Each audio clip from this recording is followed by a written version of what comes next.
আজ আমরা যে বইটি পাঠ করব, বইটি মেজর ডালিমের নিজের লেখা বই। আমি মেজর ডালিম বলছি। চলুন শুরু করা যাক। পর্ব 1, বাংলাদেশের ইতিহাসের না বলা সত্যকে জানুন। ডালিম বলছি। আন্দোলনের সময় শেখ মুজিব ছিলেন অতি জনপ্রিয় একজন কাঙ্ক্ষিত নেতা, কিন্তু স্বাধীনোত্তরকালে তিনি হয়ে ওঠেন জনধিকৃত নিকৃষ্টতম এক স্বৈরাচারী শাসক। তার এই দুই বিপরীত চরিত্রের মাঝে রয়েছে এক হারিয়ে যাওয়া যোগসূত্র। শেখ মুজিবের এই চারিত্রিক দ্বৈততাকে এক সূত্রে বেঁধেছিল কোনো একটি বিশেষ তাড়নায়। রাজনীতি, আদর্শ, ভীতি, হীনমন্যতা, আত্মম্ভরিতা, নাকি উচ্চাভিলাষ? পাঠক বিষয়টিকে কিভাবে দেখবেন তার উপরেই নির্ভর করবে এর জবাব। যা দেখেছি, যা বুঝেছি, যা করেছি। পাকিস্তানের রাজনীতির পরিণাম, স্বাধীনতার সংগ্রাম এবং আমাদের সিদ্ধান্ত। জাতীয়তাবাদী সংগ্রামের চূড়ান্ত পর্যায়ে শুরু হয়েছিল 1971-এর মুক্তিযুদ্ধ। এই অঘটন এড়ানো সম্ভব ছিল। পাকিস্তানের মতো একটি বহুজাতিক দেশের জন্য শুরু থেকেই প্রয়োজন ছিল বিভিন্ন জাতিসত্তার এলিট শ্রেণীর মধ্যে ঐক্যমতের ভিত্তিতে একটি কার্যকরী শাসন ব্যবস্থা গড়ে তোলা। ঐক্যমতের ভিত্তিতে রাষ্ট্র পরিচালনার কৌশল এবং পরিকল্পনা নির্ধারণের জন্য যেই সহযোগিতা অতি আবশ্যক ছিল, তা নিশ্চিত করার জন্য নিম্নে বর্ণিত বিষয়গুলোর ওপর বিশেষ গুরুত্ব আরোপ করা উচিত ছিল জাতীয় পরিসরে। সব জাতীয় এলিট শ্রেণীর সমন্বয়ে একটি প্রতিনিধিত্বকারী সরকার কায়েম করা, বিভিন্ন জাতিসত্তার মধ্যে ঐক্যমত্য এবং একটি কার্যকরী ব্যবস্থা গড়ে তোলা, সর্বক্ষেত্রে একতা ভিত্তিক সহজলভ্য জাতীয় প্রতিষ্ঠান গড়ে তোলা, জাতির লক্ষ্য এবং আশা আকাঙ্ক্ষা বাস্তবায়নের জন্য বিভিন্ন জাতিসত্তার এলিট শ্রেণীর জনগণকে অনুপ্রাণিত করার দায়িত্ব গ্রহণ করা, যে কোনো বিচ্ছিন্নবাদী প্রচেষ্টাকে অঙ্কুরেই বিনষ্ট করে দেয়া, বল প্রয়োগের মাধ্যমে নয় এবং তা ইতিবাচক পদক্ষেপ গ্রহণের মাধ্যমেই।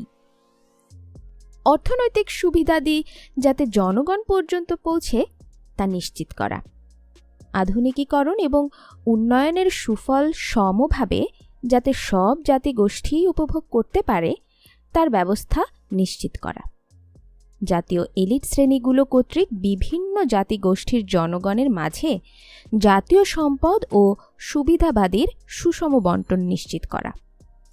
এ ধরনের কৌশল এবং পরিকল্পনা সব সমস্যার সমাধান অবশ্যই ছিল না, কিন্তু এর ফলে আশা করা যেত যে জাতীয় রাজনৈতিক অবকাঠামোতে বর্জনের পরিবর্তে ঐক্যের মাধ্যমে বহুজাতিক দেশের অখণ্ডতা বজায় রাখা।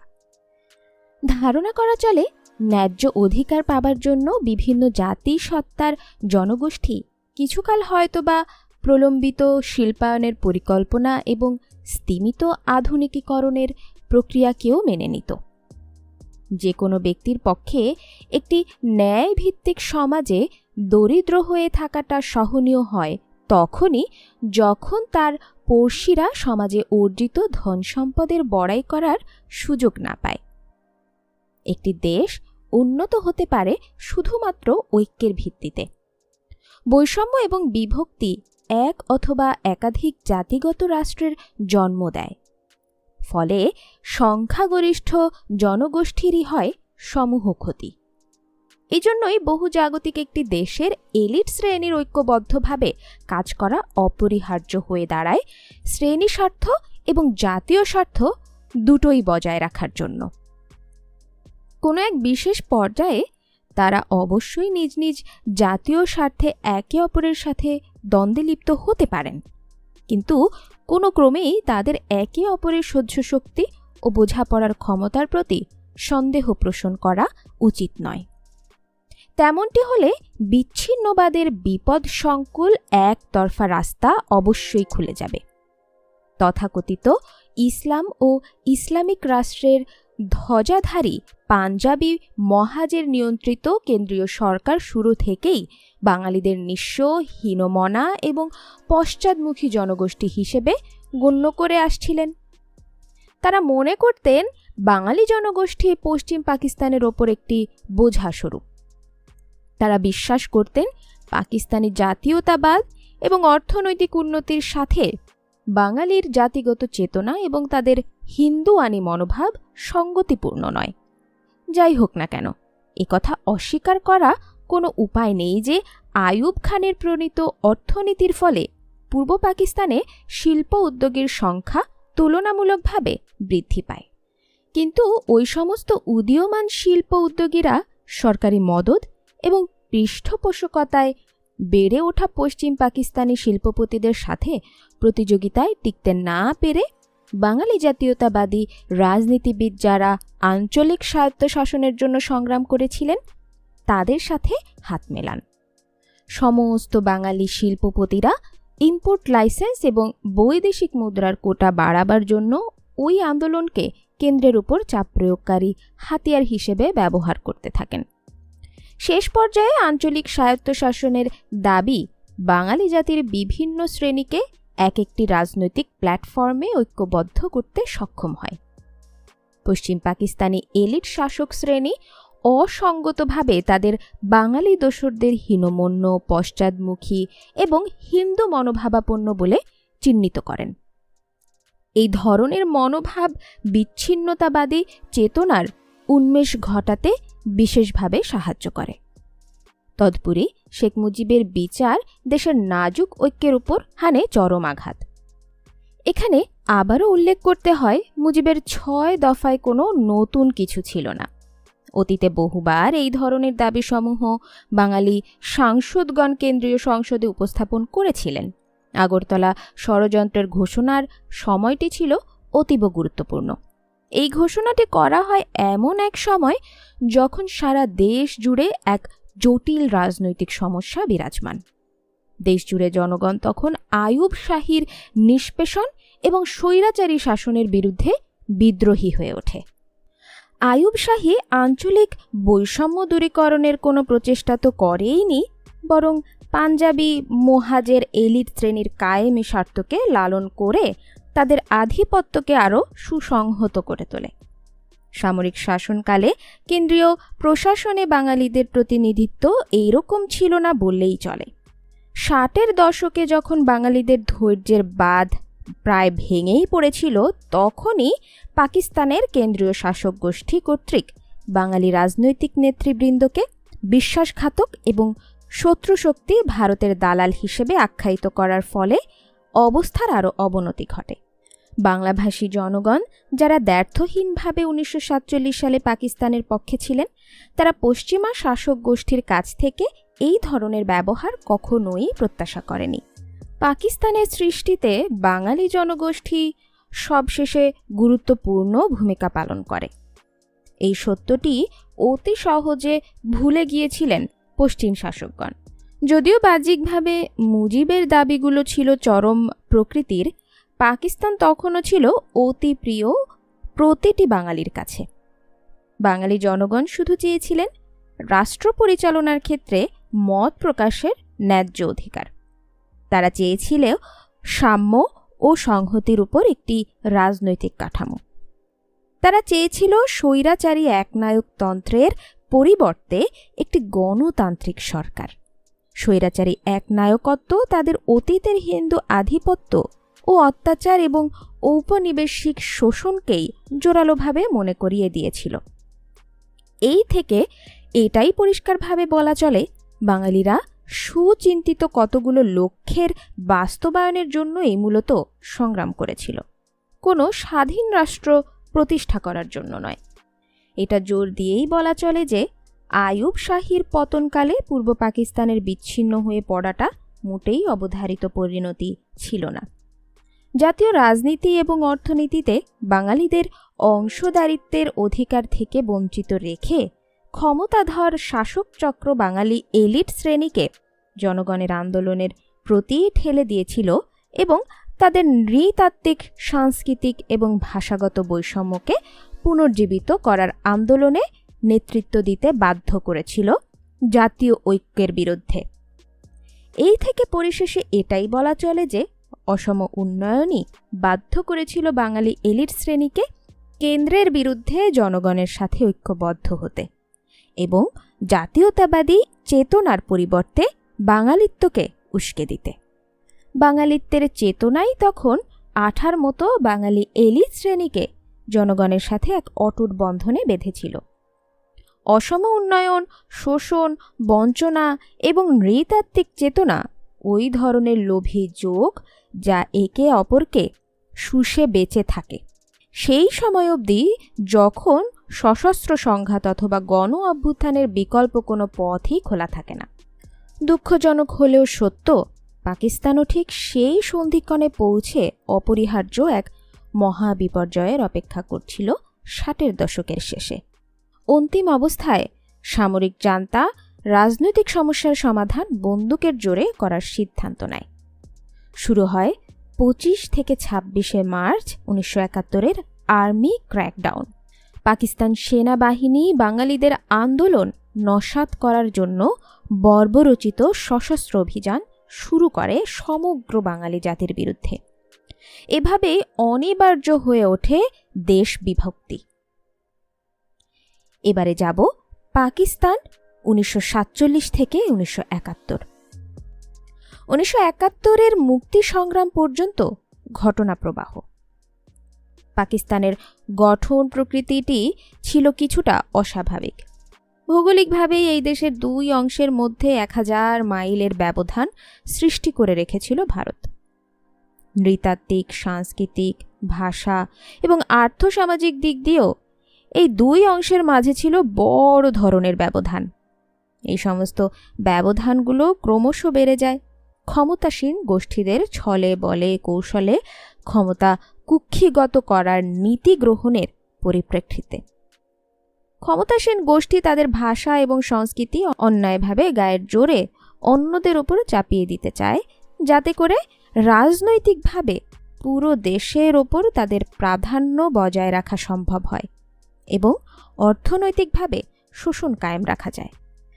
পাকিস্তান সৃষ্টির জন্মলগ্নেই সংঘাত সূত্রপাত ঘটে যখন 1948 সালে জনাব মোহাম্মদ আলী জিন্নাহ গভর্নর জেনারেল হিসেবে ঢাকায় এক জনসভায় ঘোষণা দেন উর্দুই হবে পাকিস্তানের একমাত্র রাষ্ট্রভাষা। তাৎক্ষণিকভাবে এর প্রতিবাদ জানানো হয় বাংলা ভাষাভাষী জনগোষ্ঠীর পক্ষ থেকে, যা পরবর্তীকালে জাতীয়তাবাদী চেতনার উন্মেষ ঘটাতে সাহায্য করে। এরপর 1952 সালে ভাষা আন্দোলনের সময় রক্তের বিনিময়ে পূর্ব বাংলার জনগণ তাদের মাতৃভাষার মর্যাদা অক্ষুণ্ণ রাখার দৃঢ়তা ব্যক্ত করেন, যার ফলে পাকিস্তানের শাসক গোষ্ঠী বাংলা ভাষাকে রাষ্ট্রভাষার মর্যাদা দিতে বাধ্য হয়। 1954 সালে পূর্ব পাকিস্তানে জাতীয়তাবাদী চেতনার উদ্বুদ্ধ ইউনাইটেড ফ্রন্ট নির্বাচনে জয়ী হয়ে প্রাদেশিক সরকার গঠন করে, কিন্তু কেন্দ্রের ক্ষমতাসীনরা এদের হাতে ক্ষমতা দিতে নারাজ হয়ে নানা ধরনের কৌশল অবলম্বন করে তাদেরকে ক্ষমতা থেকে দূরে সরিয়ে রাখতে চেষ্টা চালায়। ফলে পূর্ব পাকিস্তানে রাজনৈতিক অস্থিতিশীলতা দেখা দেয়। একের পর এক সরকারের পতন ঘটানোর তামাশা শুরু করা হয়। অতি চতুরতার সাথে, যার অজুহাতে পরে 1958 সালে জেনারেল আইয়ুব খান ক্ষমতা দখল করে দেশে সামরিক শাসন জারি করেন। 60-এর দশকের ঘটনাবলী পূর্ব পাকিস্তানের জনগণের মনে এই বিশ্বাস জন্মাতে সক্ষম হয় যে পূর্ণ স্বায়ত্ত শাসন অর্জন করা ছাড়া আর অন্য কোনো উপায়েই তারা নিজেদের ন্যায্য অধিকার প্রতিষ্ঠা করতে পারবে না। সব ক্ষেত্রেই পূর্ব পাকিস্তানবাসীদের উপর চলতে থাকে বৈষম্যমূলক আচরণ এবং পাকিস্তানের প্রতিষ্ঠিত কায়েমি স্বার্থবাদী গোষ্ঠীদের অবারিত শোষণের ফলে অর্থনৈতিকভাবে পশ্চিম পাকিস্তানের পশ্চাৎভূমি হিসেবে দেউলিয়া হয়ে পড়ে পূর্ব পাকিস্তান। 1961 থেকে 62 সালে হামিদুর রহমান শিক্ষা কমিশন রিপোর্টের বিরুদ্ধে পূর্ব পাকিস্তানের ছাত্র সমাজের মধ্যে প্রচণ্ড বিক্ষোভের সৃষ্টি হয়। 1966 সালে স্বায়ত্তশাসন এবং ন্যায্য অধিকার অর্জন করার জন্য শেখ মুজিবুর রহমান ও তার দল আওয়ামী লীগ তাদের 6 দফা প্রোগ্রাম পেশ করে। এতে জাতীয়তাবাদী চেতনার এক নতুন মাত্রা যোগ হয়। 6 দফা ছিল পাকিস্তানের অবকাঠামোর মধ্যে পূর্ব পাকিস্তানের জন্য পূর্ণ স্বায়ত্তশাসনের অধিকার আদায়ের দাবি। এতে ক্ষমতাশালী গোষ্ঠী আতঙ্কিত হয়ে ওঠে। শেখ মুজিবকে আগরতলা ষড়যন্ত্র মামলার সাথে জড়িত করে দেশদ্রোহিতার অভিযোগে কারাবন্দী করে। কিন্তু বাংলাদেশের সিংহপুরুষ মাওলানা আব্দুল হামিদ খান ভাসানী সারা দেশব্যাপী এক দুর্বার আন্দোলন গড়ে তোলেন, যার ফলে 1969 সালে ফেব্রুয়ারি মাসে আইয়ুব সরকার তাকে ও তার সহকর্মীদের বিনা শর্তে মুক্তি দিতে বাধ্য হয়।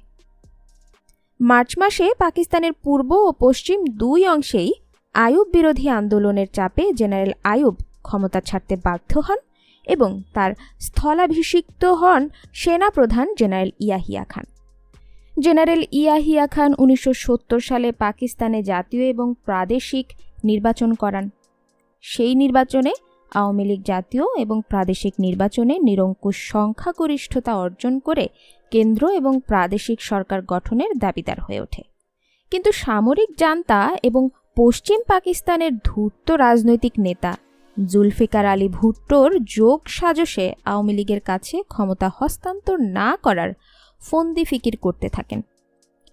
তাদের এই ধরনের কূট কৌশলের জবাবে পূর্ব পাকিস্তানের জনগণ এক অসহযোগ আন্দোলন শুরু করে 1971-এর 3রা মার্চ থেকে। 2রা মার্চ পূর্ব বাংলার ছাত্র এবং যুব সমাজের পক্ষ থেকে আসম আব্দুর রব ঢাকা বিশ্ববিদ্যালয়ের বটতলায় সর্বপ্রথম স্বাধীন বাংলাদেশের পতাকা উত্তোলন করেন।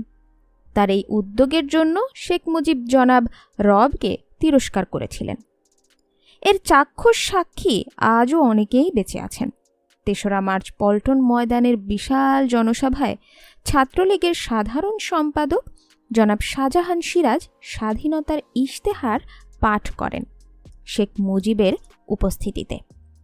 অপ্রত্যাশিত এই ঘটনার ফলে শেখ মুজিব ক্ষুব্ধ হন এবং সভা শেষে শোভাযাত্রার নেতৃত্ব দিতে অসম্মতি জ্ঞাপন করেন। পূর্ব সিদ্ধান্ত অনুযায়ী ঘোষিত হয়েছিল সভা শেষে গণমিছিলের নেতৃত্ব দেবেন শেখ মুজিব। 7ই মার্চ রেসকোর্সের বিশাল জনসমুদ্রে তার বহুল প্রচারিত বক্তব্য রাখেন। বক্তৃতা প্রসঙ্গে তিনি বলেন, এবারের সংগ্রাম আমাদের স্বাধীনতার সংগ্রাম, এবারের সংগ্রাম আমাদের মুক্তির সংগ্রাম। কিন্তু বক্তৃতা শেষ করার সময় তিনি ঘোষণা দেন, জয় বাংলা, জয় পাঞ্জাব, জয় সিন্ধু, জয় বেলুচিস্তান, জয় সীমান্ত প্রদেশ এবং জয় পাকিস্তান। তার ওই বক্তৃতা পরদিন সবকটি দৈনিক পত্রিকাতেই ছাপানো হয়। অবশেষে ক্ষমতা হস্তান্তরের সব আলোচনাই যখন ব্যর্থ হয়ে গিয়েছিল, তখন সামরিক জান্তা অস্ত্রের মাধ্যমে রাজনৈতিক সংকটের মোকাবেলা করার সিদ্ধান্ত নেয়। তারা হায়নার মতো ঝাঁপিয়ে পড়ে পূর্ব পাকিস্তানের নিরস্ত্র জনগণের ওপর 25 থেকে 26শে মার্চ 1971-এর কালো রাতে। চালানো হয় পাশবিক শ্বেত সন্ত্রাস।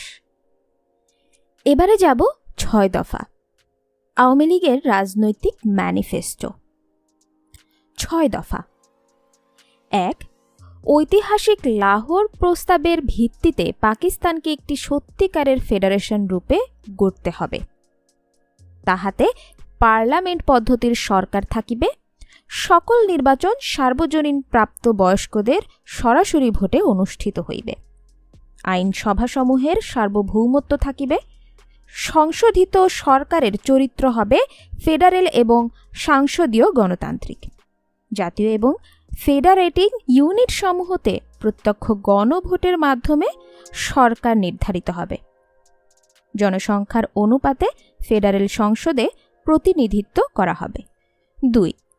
কেন্দ্রীয় সরকারের হাতে মাত্র 2টি বিষয় থাকিবে, প্রতিরক্ষা এবং বৈদেশিক নীতি। অবশিষ্ট বিষয়সমূহ স্টেট বা প্রদেশসমূহের হাতে থাকিবে। 3. পূর্ব এবং পশ্চিম পাকিস্তানের 2টি পৃথক অথচ বিনিময়যোগ্য মুদ্রার প্রচলন করিতে হইবে, অথবা 2 অঞ্চলের মধ্যে একই কারেন্সি থাকিবে। শাসনতন্ত্রে এমন সুনির্দিষ্ট নির্দেশ থাকিবে যাহাতে পূর্ব পাকিস্তানের মুদ্রা পশ্চিম পাকিস্তানে পাচার না হইতে পারে। এই বিধানে পাকিস্তানে একটি ফেডারেল রিজার্ভ ব্যাংক থাকিবে। 2 অঞ্চলে 2টি আঞ্চলিক রিজার্ভ ব্যাংক থাকিবে। সংশোধিত ফেডারেল সরকার শুধুমাত্র পররাষ্ট্র, প্রতিরক্ষা এবং নিম্নে বর্ণিত শর্ত সাপেক্ষে মুদ্রা সম্পর্কিত বিষয়াদির জন্য দায়ী থাকিবেন।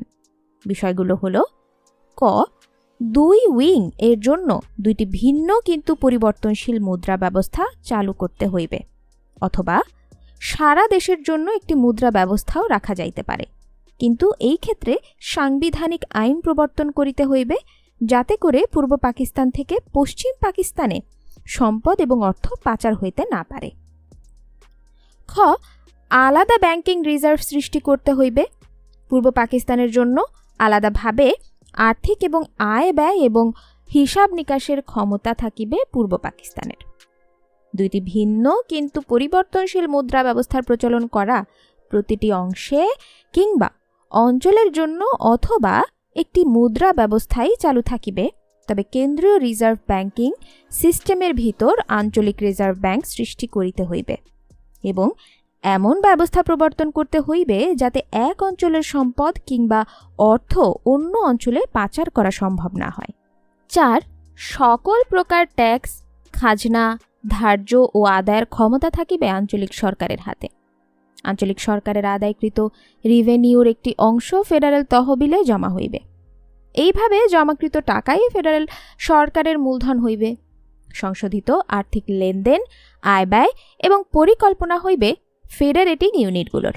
ফেডারেটিং ইউনিটগুলো কেন্দ্রীয় সরকারকে বরাদ্দকৃত অর্থের যোগান দিবে প্রতিরক্ষা এবং পররাষ্ট্র বিষয়ক কর্মকাণ্ডের জন্য। দেশের সংবিধানে নির্ধারিত বরাদ্দ আয় কেন্দ্র পাইবে যথাযথভাবে নির্ধারিত অনুপাতে। সংবিধানে এমন বিধান নির্ধারণ করা হইবে যাতে কেন্দ্রীয় সরকার ফেডারেটিং ইউনিটগুলোর কাছ থেকে নিয়মিত অর্থ পায়, যাতে করে ফেডারেল ইউনিটগুলোর আয় ব্যয় সংক্রান্ত নীতিগুলোর উপর ক্ষেত্র বিশেষে নিয়ন্ত্রণ রক্ষা করা সম্ভব হয়। 5, 2 অঞ্চলের বৈদেশিক মুদ্রা আয়ের পৃথক পৃথক হিসেব রাখতে হইবে। এইসব অর্থ আঞ্চলিক সরকারের এখতিয়ারে থাকিবে। কেন্দ্রীয় সরকারের প্রয়োজনীয় মুদ্রা ওই 2 অঞ্চলের সমানভাবে দিবে এবং সংবিধানের নির্ধারিত হারে আদায় হইবে। বিদেশের সঙ্গে বাণিজ্য চুক্তি, বিদেশের ট্রেড মিশন স্থাপন এবং আমদানি রপ্তানির অধিকার আঞ্চলিক সরকারের থাকিবে। সংশোধিত বৈদেশিক মুদ্রা অর্জনের সব হিসাব প্রতিটি ফেডারেটিং ইউনিটের নিয়ন্ত্রণে পৃথক পৃথকভাবে রাখার বিধান সংবিধানে রাখা হইবে।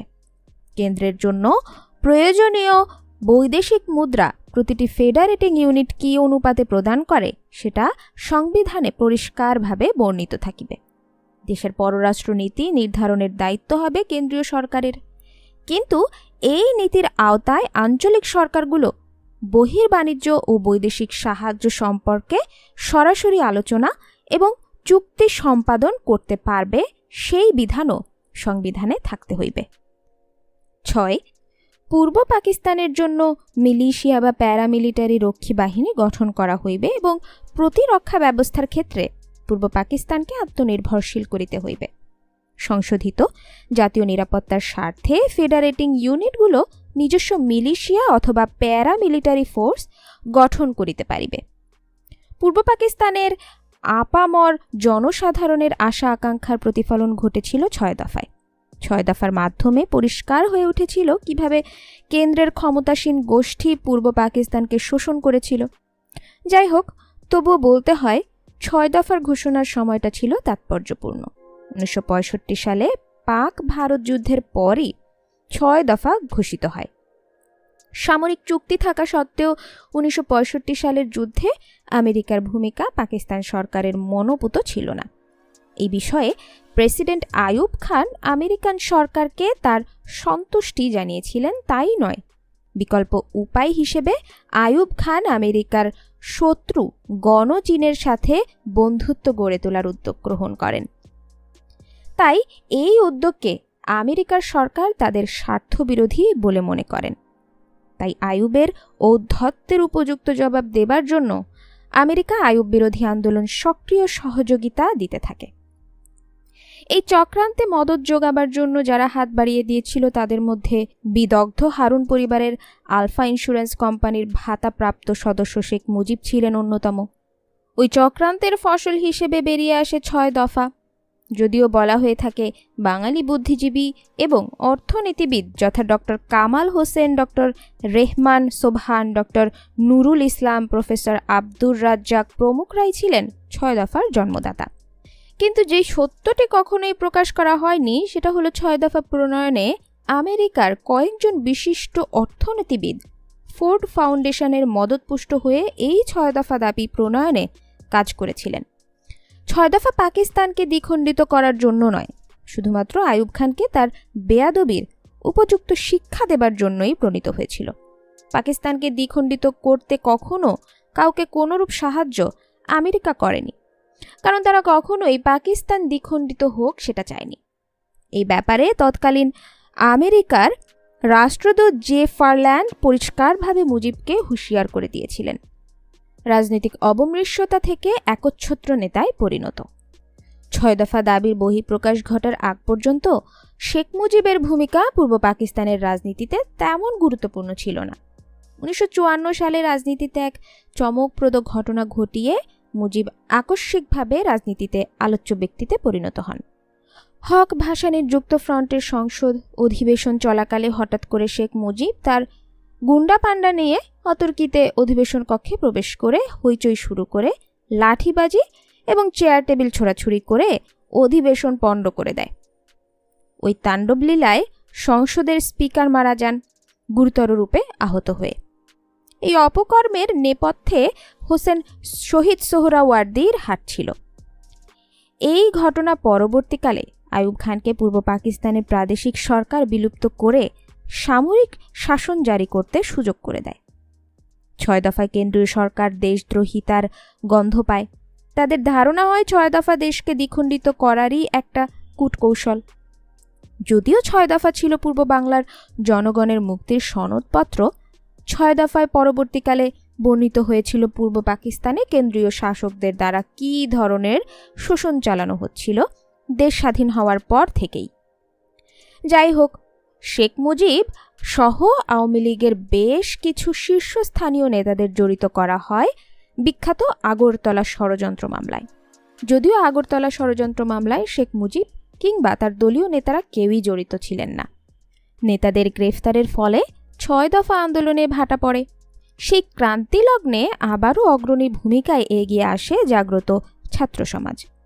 বাংলার সিংহপুরুষ মাওলানা ভাসানীর পৃষ্ঠপোষকতায় তারা গঠন করেছিল ইউনাইটেড অ্যাকশন কমিটি এবং এর নেতৃত্বে 11 দফার আন্দোলনকে জনপ্রিয় করে তোলে দেশব্যাপী এক দুর্বার গণ আন্দোলনের জোয়ার সৃষ্টি করেছিল।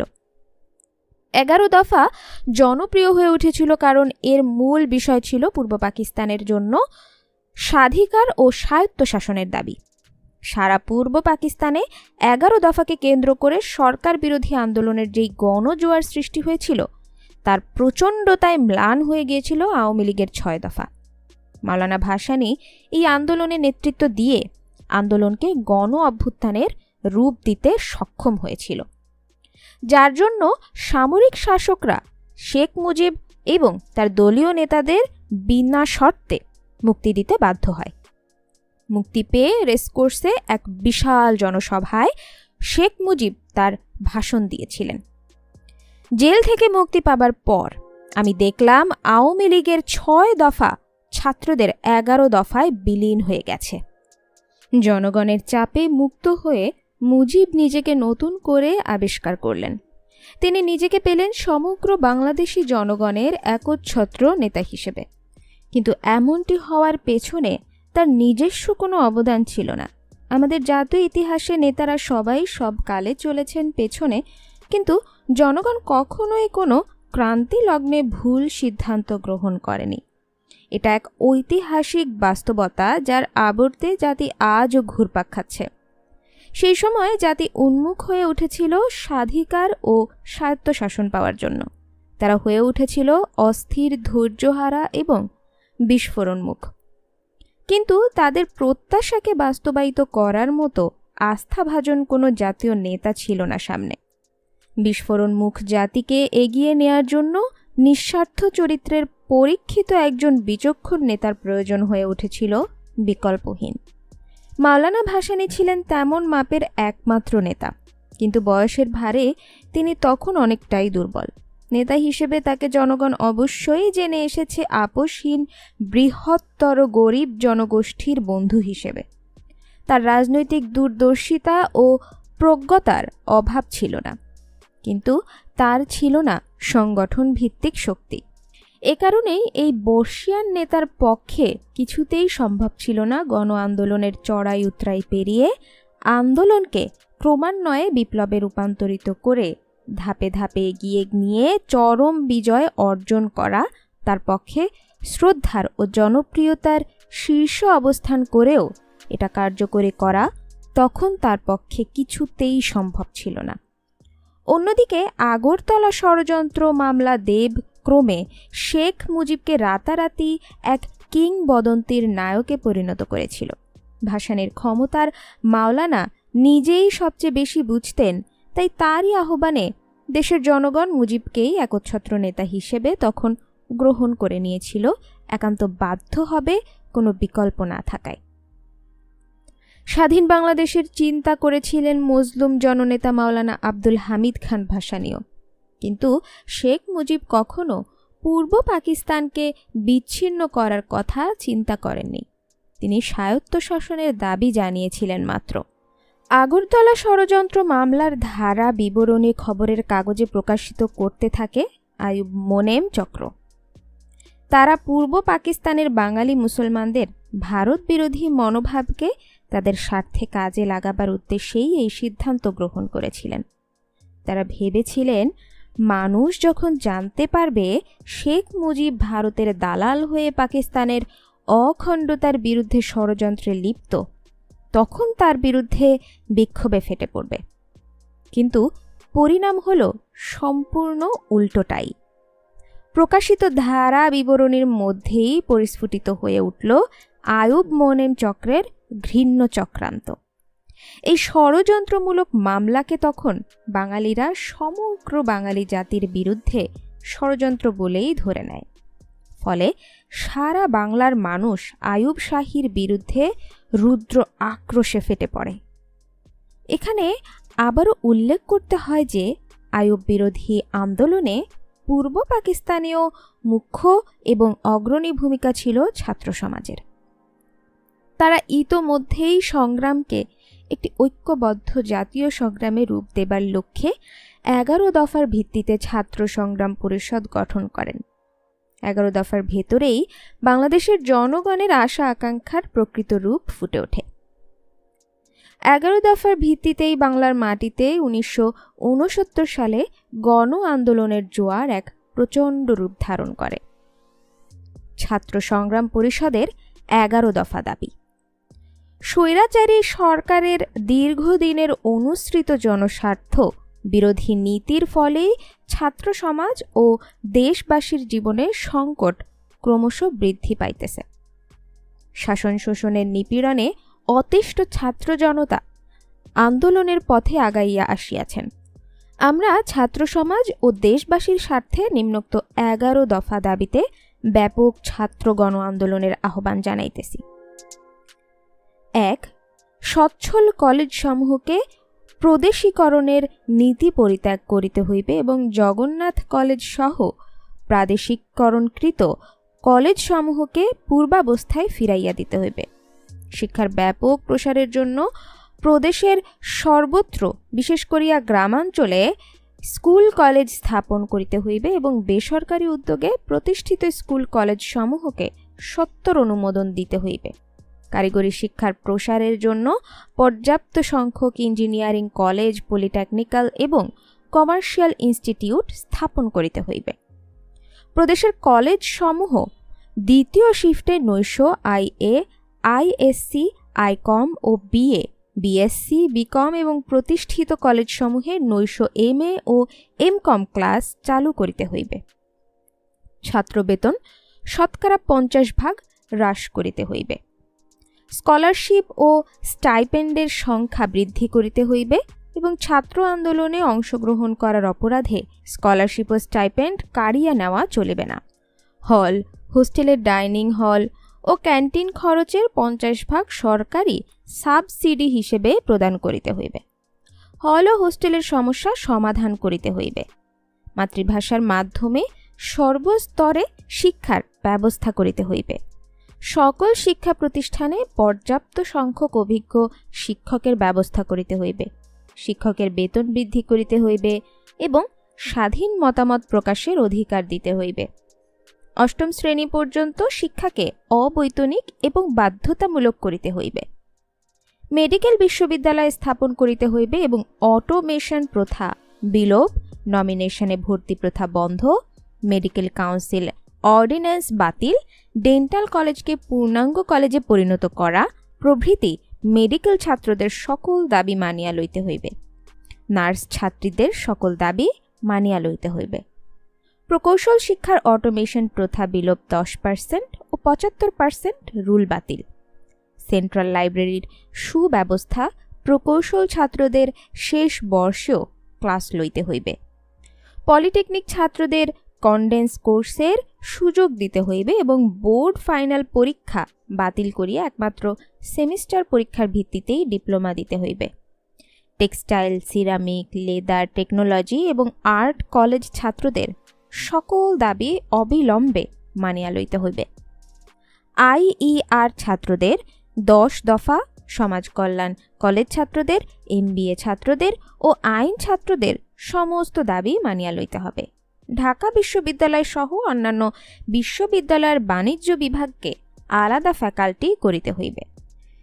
কৃষি বিশ্ববিদ্যালয় ও কলেজ ছাত্রদের ন্যায্য দাবি মানিয়া লইতে হইবে।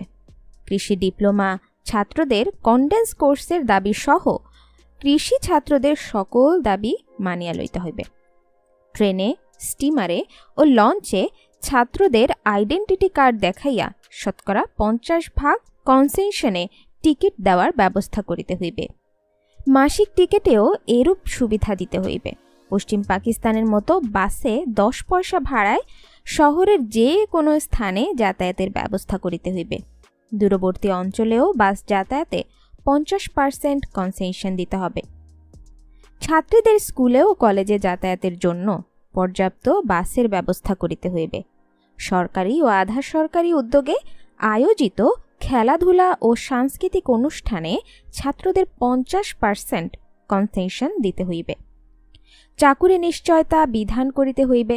কুখ্যাত বিশ্ববিদ্যালয় অর্ডিন্যান্স সম্পূর্ণ বাতিল করিতে হইবে এবং বিশ্ববিদ্যালয় সহ অন্যান্য সকল প্রতিষ্ঠানের স্বায়ত্তশাসন দিতে হইবে। শাসক গোষ্ঠীর শিক্ষা সংকোচন নীতির প্রমাণ্য দলিল জাতীয় শিক্ষা কমিশন রিপোর্ট ও হামিদুর রহমান কমিশন রিপোর্ট সম্পূর্ণ বাতিল এবং ছাত্র সমাজ ও দেশবাসীর স্বার্থে গণমুখী বৈজ্ঞানিক শিক্ষা ব্যবস্থা কায়েম করিতে হইবে। 2. প্রাপ্তবয়স্কদের ভোটে প্রত্যক্ষ নির্বাচনের মাধ্যমে পার্লামেন্টারি গণতন্ত্র প্রতিষ্ঠা করিতে হইবে। বাক স্বাধীনতা এবং সংবাদপত্রের স্বাধীনতা দিতে হইবে। দৈনিক ইত্তেফাক পত্রিকার ওপর হইতে নিষেধাজ্ঞা প্রত্যাহার করিতে হইবে। 3. নিম্নলিখিত দাবিসমূহ মানিয়া লইবার ভিত্তিতে পূর্ব পাকিস্তানের পূর্ণ স্বায়ত্তশাসন দিতে হইবে। দেশের শাসনতান্ত্রিক কাঠামো হইবে ফেডারেশন শাসনতান্ত্রিক রাষ্ট্রসংঘ এবং আইন পরিষদের ক্ষমতা হইবে সার্বভৌম। ফেডারেল সরকারের ক্ষমতা দেশ রক্ষা, বৈদেশিক নীতি ও মুদ্রা এই কয়েকটি বিষয়ে সীমাবদ্ধ থাকিবে। অপরাপর সকল বিষয়ে অঙ্গরাষ্ট্রগুলির ক্ষমতা হইবে নিরঙ্কুশ। 2 অঞ্চলের জন্য একই মুদ্রা থাকিবে। এই ব্যবস্থায় মুদ্রা কেন্দ্রের হাতে থাকিবে, কিন্তু এই অবস্থায় শাসনতন্ত্রে এমন সুনির্দিষ্ট ব্যবস্থা থাকিতে হইবে যে যাহাতে পূর্ব পাকিস্তানের মুদ্রা পশ্চিম পাকিস্তানে পাচার হইতে না পারে। এই বিধানে পাকিস্তানের একটি ফেডারেল রিজার্ভ ব্যাংক থাকিবে এবং পূর্ব পাকিস্তানের জন্য পৃথক অর্থনীতির প্রবর্তন করিতে হইবে। সকল প্রকার ট্যাক্স, খাজনা, কর ধার্য ও আদায়ের সকল ক্ষমতা থাকিবে আঞ্চলিক সরকারের হাতে। ফেডারেল সরকারের কোনো কর ধার্য করিবার ক্ষমতা থাকিবে না। আঞ্চলিক সরকারের আদায় রিভেনিউর নির্ধারিত অংশ আদায়ের সঙ্গে সঙ্গে ফেডারেল তহবিলে জমা হইবে। এই মর্মে রিজার্ভ ব্যাংকসমূহের উপর বাধ্যতামূলক বিধান শাসনতন্ত্রে থাকিবে। ফেডারেশন প্রতিটি রাষ্ট্র বহির্বাণিজ্যের পৃথক হিসাব রক্ষা করিবে এবং বহির্বাণিজ্যের মাধ্যমে অর্জিত মুদ্রা অঙ্গরাষ্ট্রগুলির এখতিয়ারাধীন থাকিবে। পূর্ব পাকিস্তানকে মিলিশিয়া বা প্যারামিলিটারি রক্ষী বাহিনী গঠনের ক্ষমতা দিতে হইবে। পূর্ব পাকিস্তানে অস্ত্র কারখানা নির্মাণ ও নৌবাহিনীর সদর দফতর স্থাপন করিতে হইবে। 4. পশ্চিম পাকিস্তানের বেলুচিস্তান, উত্তর পশ্চিম সীমান্ত প্রদেশ এবং সিন্ধু সহ সকল প্রদেশের স্বায়ত্তশাসন প্রদান করত সাব ফেডারেশন গঠন। ব্যাংক, বীমা, পাট ব্যবসা ও বৃহৎ ভারী শিল্প জাতীয়করণ করিতে হইবে। কৃষকদের উপর হইতে খাজনা ও ট্যাক্সের হার হ্রাস করিতে হইবে এবং বকেয়া খাজনা ও ঋণ মওকুফ করিতে হইবে। পাটের সর্বনিম্ন মূল্য মণ প্রতি 40 টাকা নির্ধারণ ও আখের ন্যায্য মূল্য দিতে হইবে। শ্রমিকদের ন্যায্য মজুরি ও বোনাস দিতে হইবে এবং শিক্ষা, বাসস্থান ও চিকিৎসা ব্যবস্থা করিতে হইবে।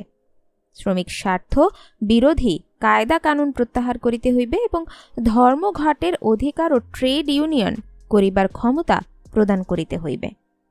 পূর্ব পাকিস্তানের বন্যা নিয়ন্ত্রণ ও জনসম্পদের সার্বিক ব্যবস্থা করিতে হইবে। জরুরি আইন প্রত্যাহার, নিরাপত্তা ও অন্যান্য নির্যাতনমূলক আইন প্রত্যাহার করিতে হইবে। সিয়াটো, সেন্টো, পাক মার্কিন সামরিক চুক্তি বাতিল করিয়া জোট বহির্ভূত স্বাধীন নিরপেক্ষ পররাষ্ট্র নীতি কায়েম করিতে হইবে। দেশের বিভিন্ন কারাগারে আটক সকল ছাত্র, শ্রমিক, কৃষক, রাজনৈতিক কর্মী ও নেতৃবৃন্দর অবিলম্বে মুক্তি, গ্রেফতারি পরোয়ানা ও হুলিয়া প্রত্যাহার এবং আগরতলা ষড়যন্ত্র মামলা সহ সকল রাজনৈতিক কারণে দায়েরকৃত মামলা প্রত্যাহার করিতে হইবে। এবারে আসি ইতিহাস বিকৃতির প্রথম পদক্ষেপ আওয়ামী লীগই গ্রহণ করে। শেখ মুজিবের নির্দেশেই মেজর জিয়া তার ঐতিহাসিক ঘোষণা দেয় এই দাবি প্রতিষ্ঠার জন্য আওয়ামী লীগ আষাঢ়ে গল্পের উপস্থাপন করেন। সেই লোমহর্ষক ক্রান্তিলঙ্ঘে নেমে আসে 25 থেকে 26 মার্চের সেই কালরাত্রি। পাকিস্তান সেনাবাহিনী নির্মমভাবে ঝাঁপিয়ে পড়ে বাঙালি জাতিকে শায়েস্তা করার জন্য। 25 মার্চের বর্বরতা আধুনিক কালের সব নজিরকেই ছাড়িয়ে যায়। হাজার হাজার নারী, পুরুষ, শিশুকে হত্যা করা হয় নির্বিচারে। সামরিক বাহিনী ও আইন প্রয়োগকারী সংস্থাগুলোর বাঙালি সদস্যগণও রেহাই পাননি শ্বেত সন্ত্রাসের হত্যাযজ্ঞ থেকে। ঢাকা, চিটাগাং এবং খুলনা সহ পূর্ব পাকিস্তানের সর্বত্রই অভিযান চালানো হয়, নিষ্ঠুর অভিযান। প্রতিরোধ সংগ্রামে ঝাঁপিয়ে পড়তে বাধ্য হয় বাঙালি জাতি। জাতির এই ক্রান্তি লগ্নে অনেক অনুরোধ ও আকুতি জানানো হয় শেখ মুজিবকে সশস্ত্র জাতীয় মুক্তি সংগ্রামে নেতৃত্ব দেওয়ার জন্য। কিন্তু সব অনুরোধ উপেক্ষা করে জাতিকে মৃত্যু ও অনিশ্চয়তার মুখে ঢেলে দিয়ে কাপুরুষের মতোই তিনি কারাবরণ করে চলে যান পশ্চিম পাকিস্তানে। আত্মরক্ষার জন্যই অনন্যোপায় হয়ে শান্তিপ্রিয় বাঙালি অস্ত্র হাতে তুলে নিতে বাধ্য হয়। প্রতিরোধ সংগ্রামে নেতৃত্ব দানে অসম্মত শেখ মুজিব বলেছিলেন, আমি গণতন্ত্রের রাজনীতি সারা জীবন করেছি, অস্ত্রের রাজনীতিতে আমি বিশ্বাস করি না। এ কি পরিহাস! সমগ্র বাঙালি জাতি যার কথায় বিশ্বাস করে অকাতরে প্রাণ দিয়েছে, তাকে মেনে নিয়েছে একমাত্র নেতা হিসেবে, দীর্ঘ সংগ্রামে চরম ত্যাগ স্বীকার করেছে নির্দ্বিধায়, সেই নেতাই ক্রান্তিলগ্নে জাতিকে পিছে ফেলে রেখে খোড়া যুক্তি তুলে বহাল তবিয়তে পশ্চিম পাকিস্তানে পাড়ি জমালেন। ক্ষণিকের জন্য স্তম্ভিত হয়ে গিয়েছিলেন বাঙালি জাতি। মুজিবের সুবিধাবাদী আচরণের হতাশায় ভেঙে পড়েছিল মুক্তিকামী জনতা, কিন্তু সে ক্ষণিকের জন্যই মাত্র। আওয়ামী লীগের নেতারাও সব যার যার মতো গা ঢাকা দিলেন প্রাণ বাঁচাবার প্রচেষ্টায়। মুজিব গ্রেফতার হওয়ার সাথে সাথে তারাও পালিয়ে হাঁফ ছেড়ে বাঁচলেন। এই অবস্থায় জনগণকে স্বতঃস্ফূর্তভাবে প্রতিরোধ সংগ্রামের দায়িত্ব নিজেদের হাতেই তুলে নিতে হয়েছিল। বিচ্ছিন্নভাবে বাংলাদেশের সর্বত্র প্রতিরোধ সংগ্রাম গড়ে ওঠে। গৃহযুদ্ধ ছড়িয়ে পড়ে পুরো বাংলাদেশে। এই অবস্থায় ২৬শে মার্চ রাতে চিটাগাং এ অবস্থিত ৮ম ইস্ট বেঙ্গল রেজিমেন্টের এক অখ্যাত তরুণ মেজর জিয়াউর রহমান তার তরুণ বাঙালি সহকর্মীদের পরামর্শ ও সহচার্যে তীব্র জাতীয়তাবাদী চেতনায় উদ্বুদ্ধ হয়ে বেতার মাধ্যমে জাতির প্রতি আহ্বান জানান স্বাধীনতা সংগ্রামের। তার আহ্বানে আশার আলো দেখতে পেয়েছিল জাতি। তারই পরিপ্রেক্ষিতে পরবর্তীকালে স্বাধীনতার লক্ষ্যে শুরু হয় রক্তক্ষয়ী মহান মুক্তি সংগ্রাম। কালুরঘাট বেতার কেন্দ্র থেকে ভেসে আসে মেজর জিয়াউর রহমানের ক্ষীণ কণ্ঠ। Under circumstances, however, I hereby declare myself as a provisional head of the স্বাধীন বাংলা লিবারেশন গভর্নমেন্ট। অবশ্য পরবর্তী ঘোষণায় এর সাথে যোগ করা হয় under guidance of Bangabandhu Sheikh Mujibur Rahman. স্বাধীনতার ঘোষণা নিয়ে সেই সময় চুল চেরা বিশ্লেষণ করার ফুরসত কারো ছিল না। দেশ স্বাধীন হওয়ার পর ১৯৭১ সালে ২৬শে মার্চ কালুরঘাট থেকে প্রচারিত স্বাধীনতার ঘোষণা সম্পর্কে সরকার ও আওয়ামী লীগের তরফ থেকে পর্যায়ক্রমে কয়েকটি কাহিনী প্রচার করা হয়। প্রথম গল্পটি ছিল ২৫শে মার্চ দিবাগত রাতে গ্রেফতারের পূর্বক্ষণে সংগ্রামের জহুর আহমদ চৌধুরীকে টেলিফোনে শেখ মুজিব স্বাধীনতার ঘোষণাবাণীটি পাঠিয়েছিলেন। কিন্তু সামরিক অভিযানের প্রাক্কালে সকল প্রকার টেলিফোন যোগাযোগ বন্ধ করে দেওয়া হয়েছিল। অতএব ওই গল্প ধোপে টেকেনি। দ্বিতীয় গল্পে বলা হয় ওয়্যারলেস মাধ্যমে চট্টগ্রাম বন্দরে অবস্থানরত একটি অস্ট্রেলীয় জাহাজের ক্যাপ্টেনকে স্বাধীনতার ঘোষণা জানানো হয়। ওই ক্যাপ্টেন নাকি জনাব জহুর আহমদকে শেখ মুজিবের সেই ঘোষণাবাণী পৌঁছে দিয়েছিলেন। চট্টগ্রামের কোনো নোঙর করা জাহাজের সাথে ঢাকায় বসে ওয়্যারলেস সংযোগ প্রতিষ্ঠা করা কোনোভাবেই তখন সম্ভব ছিল না, কারণ ওই সময় চট্টগ্রাম বন্দরে ইপিআর ও বেঙ্গল রেজিমেন্টের বাঙালি সৈনিকদের সাথে পাক বাহিনীর লড়াই চলছিল। তাছাড়া ঢাকার ওয়্যারলেস সেন্টার সহ সবগুলো যোগাযোগ কেন্দ্র তখন পুরো মাত্রায় খান সেনাদের অধীনে। সুতরাং এই গল্প সারহীন প্রমাণিত হয়। শেষ গল্পে বলা হয় চট্টগ্রাম ইপিআরকে জানানো হয়েছিল সারা দেশে স্বাধীনতার ঘোষণা বা বাণী প্রচারের জন্য। স্বাধীনতার যুদ্ধের ইতিহাস নামক প্রকাশনায় এই কাহিনীটি নথিবদ্ধ করা হয়েছে। কিন্তু একটুখানি যুক্তি দিয়ে বিশ্লেষণ করলেই বোঝা যায় এই কাহিনীটিও আষাঢ়ে গল্পের মাত্র। প্রথমত, ঢাকার সাথে দেশের অন্যান্য অঞ্চলের যোগাযোগ মাধ্যমগুলো যথা টেলিফোন, টেলিগ্রাফ, ঢাকা বেতার, ওয়্যারলেস সমস্তই তখন সম্পূর্ণরূপেই পাক বাহিনীর নিয়ন্ত্রণে। এবার দেখা যাক ঢাকা ইপিআর এর মাধ্যমে চট্টগ্রাম ইপিআরকে নির্দেশ পাঠানোর প্রশ্নটি। ঢাকা ইপিআর যদি শেখ মুজিবের নির্দেশে স্বাধীনতার ঘোষণা চট্টগ্রাম পৌঁছাতে পারে, তাহলে ঢাকা ইপিআর থেকেই তো সারা বাংলাদেশে ওই ঘোষণা প্রচার করার জন্য বলা যেত। তাছাড়া সবার জানা ছিল ঢাকা ইপিআর এর হেডকোয়ার্টার এবং পিলখানা সিগন্যাল সেন্টার ২৩শে মার্চেই আর্মি দখল করে নিয়েছিল। তারপরও কথা থাকে, চট্টগ্রামের ইপিআর এর দায়িত্বে ছিলেন তখন বাঙালি তরুণ অফিসার ক্যাপ্টেন রফিকুল ইসলাম। যে সমস্ত বাঙালি অফিসারদের সাথে একত্র হয়ে মেজর জিয়াউর রহমান ২৬শে মার্চ রাতে কালুরঘাট বেতার কেন্দ্র থেকে স্বাধীনতার ঘোষণা দেন, তাদের মধ্যে ক্যাপ্টেন রফিক ছিলেন অন্যতম। পরবর্তী পর্যায়ে ১ নং সেক্টরে তিনি যুদ্ধ করেন। স্বাধীনতার পর তাকে হঠাৎ করেই সেনাবাহিনী থেকে অবসর দেয়া হয়। মুক্তিযুদ্ধের ওপর ক্যাপ্টেন রফিক একাধিক গ্রন্থ লিখেছেন, কিন্তু কোথাও তিনি স্বাধীনতার ঘোষণা বাণী ঢাকা থেকে পাবার ব্যাপারে কিছু লেখেননি। কেন? সর্বোপরি স্বাধীনতার ঘোষণা সত্যি সত্যি ঢাকা থেকে পাঠানো হয়ে থাকলে তো সেই ক্ষেত্রে মেজর জিয়া তার প্রথম ভাষণে নিজেকে অস্থায়ী সরকার প্রধান হিসেবে ঘোষণা দিয়েছিলেন।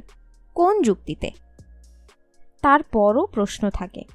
চট্টগ্রাম আওয়ামী লীগের তৎকালীন আরেক নেতা আব্দুল হান্নান, যিনি 30 মার্চ চট্টগ্রাম বেতার কেন্দ্র থেকে একাধিকবার বক্তব্য প্রচার করেছেন, তিনি বা কেন তার প্রচারণায় একবারও উল্লেখ করলেন না যে স্বাধীনতার ঘোষণা বাণী ঢাকা থেকে পাবার কথা? অতএব 26শে মার্চ মেজর জিয়া যে কালুরঘাট বেতার কেন্দ্র থেকে সর্বপ্রথম স্বাধীনতার ঘোষণা দিয়েছিলেন, এই ধ্রুব সত্যকে শত চেষ্টা করলেও কোনো যুক্তি দিয়েই খণ্ডানো সম্ভব নয়। এর পরের অংশ হচ্ছে মহাপলায়ন। লেফটেন্যান্ট মতি, সেকেন্ড লেফটেন্যান্ট নূর এবং আমি সর্বপ্রথম পাকিস্তান থেকে পালিয়ে এসে মুক্তিযুদ্ধে যোগদান করি। জাতীয় রাজনীতির এই ক্রান্তি লগ্নে আমি তখন কোয়েটার 16 ডিভিশনের 22 ফিল্ড আর্টিলারি রেজিমেন্ট পোস্টেড। আমার আবাস কিংস রোডের আর্টিলারি অফিসার্স মেসে। আমি ছাড়াও তখন কোয়েটাতে বেশ কয়েকজন বাঙালি অফিসার বিভিন্ন রেজিমেন্ট ও ব্যাটালিয়নে পোস্টেড ছিলেন। Colonel Dastagir G1 div headquarters, major Hafez 22 field regiment, captain Shahid 33 cavalry, captain Sharful 33 cavalry, captain Mohsin Baluch regiment, major Malik BM, major Kader engineers, captain Maula EME battalion, captain Amsa Amin infantry school, captain Zaker, captain Huda, captain Safayat, lieutenant Harun 26 field artillery regiment, captain Iftekhar, captain Mazhar Uddin Molla, lieutenant KB 63 field artillery regiment, captain Jamal AMC, captain Kashem AMC প্রমুখ। এছাড়াও ছিলেন বেশ কিছু সংখ্যক JCO, NCO ও জোয়ার ভাইরা, school of infantry and tactics, EME battalion, signal battalion, Depp headquarters, staff college এবং 33 কেভারলি regiment. কোয়েটার বাঙালির ছোট পরিবার ছিল একটি সুখী পরিবার। আমরা সবাই মিলেমিশে হাসি আনন্দে কাটাতাম দিনগুলো। প্রায়ই আমরা সমবেত হতাম কোথাও না কোথাও। চলতো আলাপ আলোচনা, হাসি ঠাট্টা, গান বাজনা, গল্প গুজব। জাতীয় সংকট আমাদের মাঝে ব্যবধানকে কমিয়ে আনলো আরও। সবাই দেশ সম্পর্কে সচেতন, সবাই শঙ্কিত, ভাবনায় আকুল। কি হচ্ছে? ঘটনা প্রবাহের পরিণাম কি? প্রেসিডেন্ট আইয়ুবের ক্ষমতা লিপ্সা কোথায় নিয়ে যাবে দেশটাকে? পাকিস্তান টিকে থাকবে কি করে? অন্যায় অবিচার শাসন শোষণ শেষ হবে কবে? আইয়ুব খানের প্রশাসন ব্যর্থ হয়েছে সম্পূর্ণরূপে। জাতীয় বৃহত্তর স্বার্থে তিনি কি গ্রহণযোগ্য রাজনৈতিক সমাধান মেনে নেবেন আলোচনার মাধ্যমে, নাকি ক্ষমতার মোহে দেশকে আরও রসাতলে টেনে নিয়ে যাবেন? গোপনে আমরা মিলিত হই বিভিন্ন জায়গায়। আলোচনার মাধ্যমে খুঁজে পেতে চাই এই প্রশ্নের জবাব। খবরাখবরের আদান প্রদান হয় নিজেদের মধ্যে। প্রতিটি নতুন খবর পর্যালোচনা করি অবস্থার পরিপ্রেক্ষিতে। খবর পাই দেশ থেকে আসা চিঠিপত্রের মাধ্যমে। মনোযোগ দিয়ে শুনি BBC, voice of America, all India radio, voice of Australia প্রভৃতি কেন্দ্রের প্রচারিত অনুষ্ঠানগুলি। জাতীয় রেডিও এবং টিভি মাধ্যমের প্রচারিত খবর এক পেশে হওয়ায় বিশ্বাসযোগ্য মনে হয় না। মাঝে মধ্যে সিগন্যালস সেন্টারের বাঙালি ভাইরা নিয়ে আসে GHQ থেকে প্রেরিত গোপন বার্তাসমূহের সারবস্তু। এ থেকে শাসক চক্রের মন মানসিকতা সম্পর্কে কিছু তথ্য পাওয়া যায়, কিন্তু সেটাই বা কতটুকু? পূর্ব পাকিস্তানের গণ আন্দোলনের প্রতি মুহূর্তের ঘটনাবলী জানার জন্য মন উদ্গ্রীব হয়ে থাকে তীর্থের কাকের মতো। 1500 মাইল দূরত্বে বসে সীমিত মাধ্যমে ঘটনা প্রবাহের যতটুকু খবরাখবরই পাচ্ছিলাম, তার চুলচেরা বিশ্লেষণ করে অবস্থার সাথে নিজেদের যতটুকু সম্ভব সম্পৃক্ত রাখার চেষ্টা করছিলাম আমরা। কিন্তু সব কিছুই করতে হচ্ছিল বিশেষ সতর্কতার সাথে। মনের দাহ ও আক্রোশ অতি কষ্টে চেপে রেখে স্বাভাবিকভাবেই দৈনন্দিন দায়িত্ব পালন করে যাচ্ছিলাম সবাই। নিজেদের সংযত রেখে ধৈর্য সহকারে অবস্থার মোকাবেলা করতে হবে সবাইকে। এই সিদ্ধান্তই গৃহীত হয় গোপন বৈঠকগুলোতে। আশা নিরাশার এক ভয়াবহ অনিশ্চয়তায় কাটছিল আমাদের প্রতিটা মুহূর্ত। মার্চের 30 তারিখে আমরা BBC, voice of America, all India radio, radio Australia প্রভৃতি স্টেশনগুলো থেকে প্রচারিত নিবন্ধ থেকে পূর্ব পাকিস্তানে ঘটা 25 এবং 26শে মার্চের রাতের ঘটনা ও পরবর্তী ঘটনাবলী সম্পর্কে কিছু জানতে পারি। বাংলাদেশে ফেলে আসা আত্মীয় স্বজন, বন্ধু বান্ধব, পরিচিতজনদের অবস্থা ভেবে ভারাক্রান্ত হয়ে ওঠে মন। পাকিস্তান সরকার ও সেনাবাহিনীর ন্যাক্কারজনক আচরণে বিক্ষুব্ধ হয়ে উঠি। সেই সেনাবাহিনীতেই চাকুরি করছি বলে নিজের প্রতি আত্মধিক্কার জাগে মনে। ভাবি, এই অবস্থায় প্রবাসে বসে আমাদের কি কিছুই করণীয় নেই? বাঙালিদের ঘোষিত স্বাধীনতা সংগ্রামে আমাদের কি কোনো দায়িত্বই নেই? সমগ্র বাঙালি জাতির সাথে একাত্মতা ঘোষণা করে স্বাধীনতা সংগ্রামে অবদান রাখার জন্য আকুল হয়ে ওঠে মন। অস্বস্তিকর পরিবেশে শ্বাসরুদ্ধকর অবস্থায় সময় কাটতে থাকে আমাদের। ইতিমধ্যে আমাদের কোর্সেও প্রায় শেষ হচ্ছে। কোর্সে আগত বাঙালি অফিসারদের মধ্যে ক্যাপ্টেন তাহের, সেকেন্ড লেফটেন্যান্ট নূর চৌধুরী এবং লেফটেন্যান্ট মতির সাথে আমার ঘনিষ্ঠতা হয়। চিন্তাভাবনার মিলই ছিল আমাদের এই ঘনিষ্ঠতার প্রধান কারণ। আমি লোকাল অফিসার, এরা প্রায়ই আমার মেসে আসতো। দল বেঁধে আনন্দ ফুর্তি করে আমরা অবসর কাটাতাম। একসাথে খাওয়া, বেড়াতে যাওয়া, সিনেমা দেখা, ক্লাবে আড্ডা মারা ছিল আমাদের বিনোদনের উপায়। লেফটেন্যান্ট সুমিও প্রায় আমাদের সাথে যোগ দিত। আমরা একত্রিত হয়ে আনন্দ ফুর্তি করতাম ঠিকই, কিন্তু তার ফাঁকে আলোচনা চলত বাংলাদেশ নিয়ে। সবারই একই চিন্তা, আমাদের কিছু একটা করা উচিত। মুখ বুজে সব অত্যাচার সহ্য করে নির্বিকার হয়ে বসে থাকলে চলবে না। জাতীয় সংগ্রামে আমাদের সাধ্যমতো অবদান রাখতে হবে। কিন্তু কি করা সম্ভব? ইতোমধ্যে জানতে পারলাম আমাদের 16 ডিভিশনকে পূর্ব পাকিস্তানে পাঠানো হবে। অত্যন্ত সুখবর। ডিভিশনে গেলে আমিও ইউনিটের সাথে পূর্ব পাকিস্তান যেতে পারবো। খবরটা পেয়ে তাহের, নূর, মতি এবং সুমি সবাই খুশি। কোর্স শেষ হলো, কিন্তু স্কুল কর্তৃপক্ষ আদেশ জারি করলেন পূর্ব পাকিস্তান থেকে আগত কোনো অফিসারকে তাদের ইউনিটে ফেরত পাঠানো হবে না। তাদের সবাইকে পশ্চিম পাকিস্তানের বিভিন্ন ইউনিটে পোস্টিং দেওয়া হবে। এ কি ব্যাপার? এমনটি তো হবার কথা নয়। আমরা সবাই বিভ্রান্ত হয়ে পড়লাম। কোর্স শেষে ইউনিটে ফিরে যাওয়ার তো আমাদের নিয়ম। তাহলে এই ধরনের আদেশের উদ্দেশ্য কি? তাহের, নূর, মতি সবার ইউনিটই পূর্ব পাকিস্তানে। তারা সবাই আটকা পড়ে গেল, আর আমি ফিরে এলাম ইউনিটে। কিন্তু ইউনিটে যোগদান করেই বুঝতে পারলাম অবস্থার অনেক পরিবর্তন হয়েছে, পরিবেশও অনেক বদলে গেছে।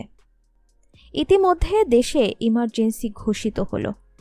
একদিন আমার কমান্ডিং অফিসার কর্নেল মিয়া হাফিজ আমাকে তলব করে পাঠালেন। তার অফিসে যাওয়ার পর তিনি কিছুটা বিব্রতভাবেই বললেন, শরীফ ব্যাটারির কমান্ডারের দায়িত্ব থেকে অব্যাহতি দিয়ে আমি তোমাকে অ্যাডজুটেন্ট পদে বহাল করতে চাই। দেশের এই নাজুক পরিস্থিতিতে আমার স্টাফ অফিসার হিসেবে তোমাকেই আমি মনোনীত করেছি। তার কথা শুনে আমি হতবম্ব হয়ে গেলাম। আমার সাথে কর্নেল হাফিজের সম্পর্ক ছিল খুবই ভালো। ব্যাচেলার হ্যাপিগুলাকি টাইপ কমান্ডো কর্নেল হাফিজ আমাকে খুবই পছন্দ করতেন। আমি তাই সরাসরি তাকে জিজ্ঞাসা করলাম, স্যার, আমি ইউনিটের সিনিয়র অফিসারদের মধ্যে একজন। সেক্ষেত্রে আমাকে ব্যাটারি কমান্ডারের দায়িত্ব থেকে সরিয়ে নিয়ে জুনিয়র পদে নিয়োগ করার সিদ্ধান্ত নিলেন কেন? বেচারা কর্নেল হাফিজ মুখ কাচুমাচু করে বললেন, দেখো, জিএইচকিউ থেকে অর্ডার এসেছে কোনো বাঙালি অফিসারকে দায়িত্বপূর্ণ কোনো পদে রাখা যাবে না। এছাড়া বর্তমান অবস্থায় সব বাঙালিদের উপর নজর রাখার নির্দেশও জারি করা হয়েছে। তোমার শুভাকাঙ্ক্ষী হিসেবে এই গোপনীয় নির্দেশের কথা তোমাকে বিশ্বাস করে বললাম। আমার অনুরোধ সব বুঝে তুমি চোখ কান খোলা রেখে সতর্কতার সাথে চলবে। তোমার কোনো কিছু হলে ব্যক্তিগতভাবে আমি কষ্ট পাব, বোঝার চেষ্টা করো। নেহাত অপারগ হয়েই আমি এই ধরনের সিদ্ধান্ত নিতে বাধ্য হয়েছি। তার সিদ্ধান্তে কষ্ট পেলেও তার আন্তরিক স্বীকারোক্তি শুনে তাকে ধন্যবাদ জানিয়ে তার অফিস থেকে বেরিয়ে এলাম। তার সতর্কবাণী সবাইকে জানাবার জন্য ছুটে গেলাম ক্যাপ্টেন তাহেরের মেসে। সেখানে ডেকে পাঠালাম নূর এবং মতিকে। সব শুনে সবাই ঠিক করলাম আমাদের সব কিছুই করতে হবে অতি সাবধানে। পশ্চিমারা আমাদের সব বাঙালিকেই অবিশ্বাসের চোখে দেখছে, তাই এতটুকু অসতর্ক হলে আর রক্ষা নেই, মহা বিপদে পড়তে পারে। সিদ্ধান্ত নিলাম স্বাভাবিকতা বজায় রেখেই চলব। অত্যন্ত সতর্কতার সাথে গোপনে মিলিত হব আমরা। বাংলাদেশ সম্পর্কে বিশ্বস্ত লোক ছাড়া অন্য কোনো কারো সাথে আলোচনা করা ঠিক হবে না। কর্নেল মিয়া হাফিজের সাথে আলাপের পর ঠিক বুঝতে পারলাম ইউনিটের সাথে আমার আর বাংলাদেশে যাওয়া হবে না। ঘটনা প্রবাহ এগিয়ে চলল অতি দ্রুত গতিতে। হঠাৎ করে ডিভিশন হেডকোয়ার্টার্সের জিও-1 বাঙালি অফিসার কর্নেল দস্তগীরকে বদলি করে দেয়া হলো জিও-1 মুজাহিদ কোর হেডকোয়ার্টার্স লাহোরে। তার এই বদলিতে আশ্চর্য হয়ে গেল কোয়েটার অবস্থিত সব বাঙালি। আমাদের কাছে ব্যাপারটা স্বাভাবিক ছিল, কিন্তু অন্যান্য বাঙালিরা অবাক হয়ে গেল তার এই অস্বাভাবিক পোস্টিংয়ে। ডিভিশনের বাঙালিরা যারা বাংলাদেশে যাওয়ার আশায় উন্মুখ হয়েছিলেন তাদের গুড়ে পড়ল বালি। আমি ও নূর একদিন গেলাম কর্নেল দস্তগীরের বাসায়। তার পরিবার তখন বাংলাদেশে। তাকে বললাম, স্যার, এর পরও কি আমাদের চুপচাপ বসে থাকা যুক্তিসঙ্গত? কি করতে চাও? পাল্টা প্রশ্ন করলেন তিনি। আমি বললাম, দেশের সংগ্রামে অবদান রাখার চেষ্টা করতে হবে যেভাবেই হোক। পাগল হয়েছ? ১,৫০০ মাইল দূরে বসে কি করতে পারো তোমরা?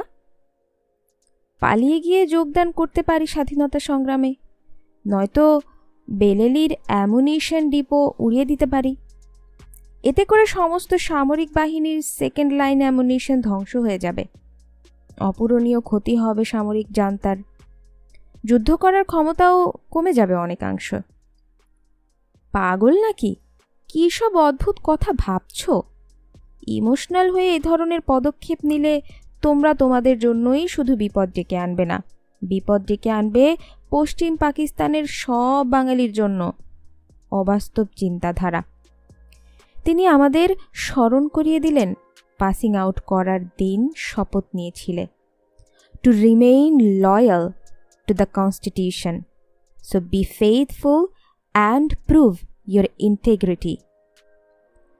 পরিশেষে তিনি বললেন, তার উপর কড়া নজর আছে, তাই সার্বিক মঙ্গলের জন্য এভাবে যখন তখন তার সাথে যেন দেখা না করি। কি আশ্চর্য! এই দস্তগীর সাহেবকে জানতাম ভীষণভাবে বাঙালি জাতীয়তাবাদী চেতনায় উদ্বুদ্ধ একজন সাচ্চা দেশপ্রেমিক হিসেবে। তাকে শ্রদ্ধাও করতাম সেই কারণে। কিন্তু একই, আজ তার মুখ থেকে একই শুনছি। মুহূর্তে মনটা বিষিয়ে উঠল। নূরকে বললাম, চলো যাওয়া যাক। বেরিয়ে আসছিলাম, তিনি বললেন, don't be so sentimental, even if Bangladesh becomes a reality. Preserve yourself, Bangladesh can't go without you and me. তার এই সুবিধাবাদী উক্তিটি শুনে গাটা ঘিন ঘিন করে উঠল। এই সংসারে সত্যিই মানুষ চেনা দেয়। বিক্ষুব্ধ মন নিয়ে আমি ও নূর ফিরে এলাম। এরপর যেদিন তিনি লাহোরের পথে যাত্রা শুরু করেছিলেন, সেদিনও তাকে আকুল মিনতি জানিয়েছিলাম, স্যার, এখনও সময় আছে। আপনার মতো বিচক্ষণ সিনিয়র অফিসারের প্রয়োজন স্বাধীনতা সংগ্রামীদের। আপনি রাজি থাকলে আমরা বুকের রক্ত বাজি রেখে আপনাকে সাথে করে পালিয়ে যাবার চেষ্টা করতে পারি। তিনি রাজি হলেন না। রওনা হয়ে গেলেন লাহোরের পথে। ফিরে এলাম হতাশ হয়ে। এবার একাই সিদ্ধান্ত নিলাম বেলেলি ডিপো উড়িয়ে দেবার। কমান্ডো ট্রেনিং ছিল আমার, সিম্প্যাথেটিক ডিটোনেশন এর মাধ্যমে এক্সপ্লোসিভ দিয়ে স্যাবোটেজ করে উড়িয়ে দেব ডিপো। তখন আমার বিশেষ এক বন্ধু ছিল ডিপোর চার্জে। তার ওখানে যাওয়া আসার মাধ্যমে সব প্রয়োজনীয় তথ্য সংগ্রহ করতে লাগলাম অতি গোপনে। পাঠান বন্ধুটি বাঙালিদের প্রতি ছিল বেশ সহানুভূতিশীল। প্রয়োজনীয় তথ্যাদি সংগ্রহ করে একটা ট্রেস তৈরি করে ফেললাম। ট্রেসটা নিয়ে একদিন গেলাম ইঞ্জিনিয়ার্সের মেজর কাদেরের বাসায়। উদ্দেশ্য তাকে দিয়ে পরখ করিয়ে নেব আমার ট্রেসটা ঠিক হয়েছে কিনা। তাকে গিয়ে সব কথা খুলে বলে তার সাহায্য প্রার্থনা করলাম।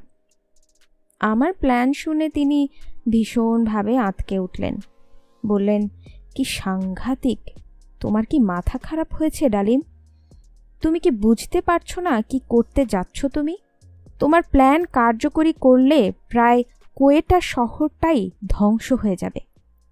তাতে আমরাও ধ্বংস হয়ে যেতে পারি। তাছাড়া তোমার এই কাজ অত্যন্ত ঝুঁকিপূর্ণ। আমি এই ব্যাপারে তোমাকে এনকারেজ করতে পারি না। আমার অনুরোধ তুমি আমাকে ভুল বুঝো না। এখানেও হতাশা। ফিরে আসার আগে তাকে অনুরোধ জানিয়েছিলাম আমার প্ল্যান সম্পর্কে তিনি যেন অন্য কাউকে বা তৃতীয় ব্যক্তির সাথে আলাপ না করেন। তিনি রাজি হয়েছিলেন, কিন্তু প্রতিদানে আমাকেও কথা দিতে হয়েছিল আমি এই ধরনের কাজ থেকে বিরত থাকব। আমি কিন্তু আমার প্ল্যান কার্যকরী করার চেষ্টা করে চালিয়ে যাচ্ছিলাম। ইতিমধ্যে হঠাৎ করেই আমার বন্ধু একদিন বদলি হয়ে পিন্ডি চলে গেল। আমার মাথায় বাজ পড়ল। তার অবর্তমানে ডিপোতে আসা যাওয়ার সুযোগ বন্ধ হয়ে গেল।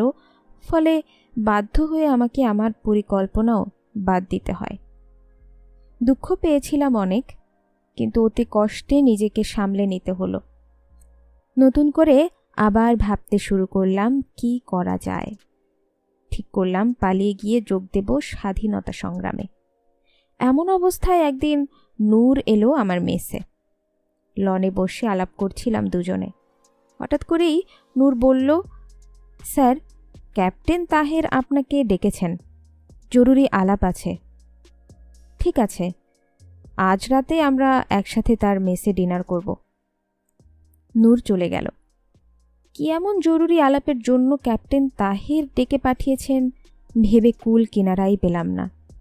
সন্ধ্যার পর গিয়ে হাজির হলাম তার মেসে। নূর ইতোমধ্যেই এসে গেছে। ডিনারের আগে তার রুমে বসে গান শুনছিলাম। গানের আওয়াজের আড়ালে নিচু গলায় আমরা আলাপ শুরু করলাম। কোনো ভনিতা ছাড়াই ক্যাপ্টেন তাহের বলল, ডালিম, আমি ও নূর পালিয়ে যাবার সিদ্ধান্ত নিয়েছি চমন বর্ডার দিয়ে আফগানিস্তানে, সেখান থেকে বাংলাদেশ। আকবর, বখতিয়ার ছেলেদের সাথে তোমার বন্ধুত্ব আছে। তাছাড়া তুমি স্থানীয় অফিসার। এই ব্যাপারে আমরা তোমার সাহায্য চাই। স্বল্পভাষী ক্যাপ্টেন তাহেরের অনুরোধের জবাবে বললাম, স্যার, আমিও পালাবার চেষ্টা করছি। ক্যাপ্টেন তাহের আমার জবাব শুনে খুব খুশি হলেন। আমাকে জড়িয়ে ধরে বললেন, তাহলে তুমি সময় নষ্ট করো না, যেভাবেই হোক বর্ডারটা একবার রেকি করে আসো। আমি সম্মতি জানিয়ে ফিরে এলাম মেসে। আমরা তিনজনে কোরআন শরীফ হাতে নিয়ে প্রতিজ্ঞা করেছিলাম আমাদের এই পরিকল্পনা সম্পর্কে কাউকে কিচ্ছু বলা চলবে না।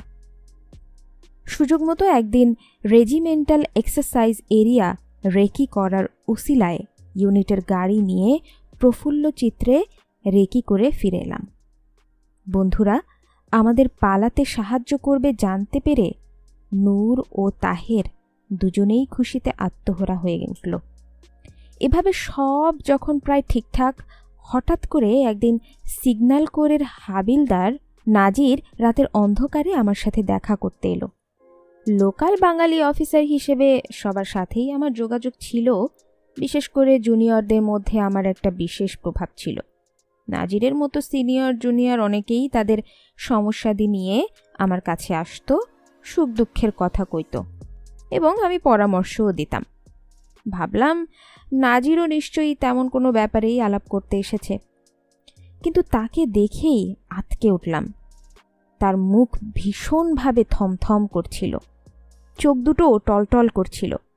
তাকে দেখে পরিষ্কার বুঝতে পেরেছিলাম ভীষণ কিছু ঘটেছে। আমি তাকে নিয়ে ঘরে চলে গেলাম। কি হয়েছে নাজির, এত গম্ভীর কেন? জবাবে নাজির অতি নিচু স্বরে বলল, স্যার, সর্বনাশ হয়ে গেছে। ডিভ কমান্ডার GHQতে সাইফার মেসেজের মাধ্যমে জানিয়েছেন 29 EME ব্যাটালিয়নের 3 জন জুনিয়র কমিশন অফিসার এবং 2 জন নন কমিশন অফিসার চমন হয়ে আফগানিস্তানে পালাতে গিয়ে ধরা পড়েছে। খবর শুনে আমার মাথা ঘুরে গেল। নাজিরকে ধন্যবাদ জানিয়ে বিদায় দিয়ে ছুটে গেলাম ক্যাপ্টেন তাহেরের মেসে।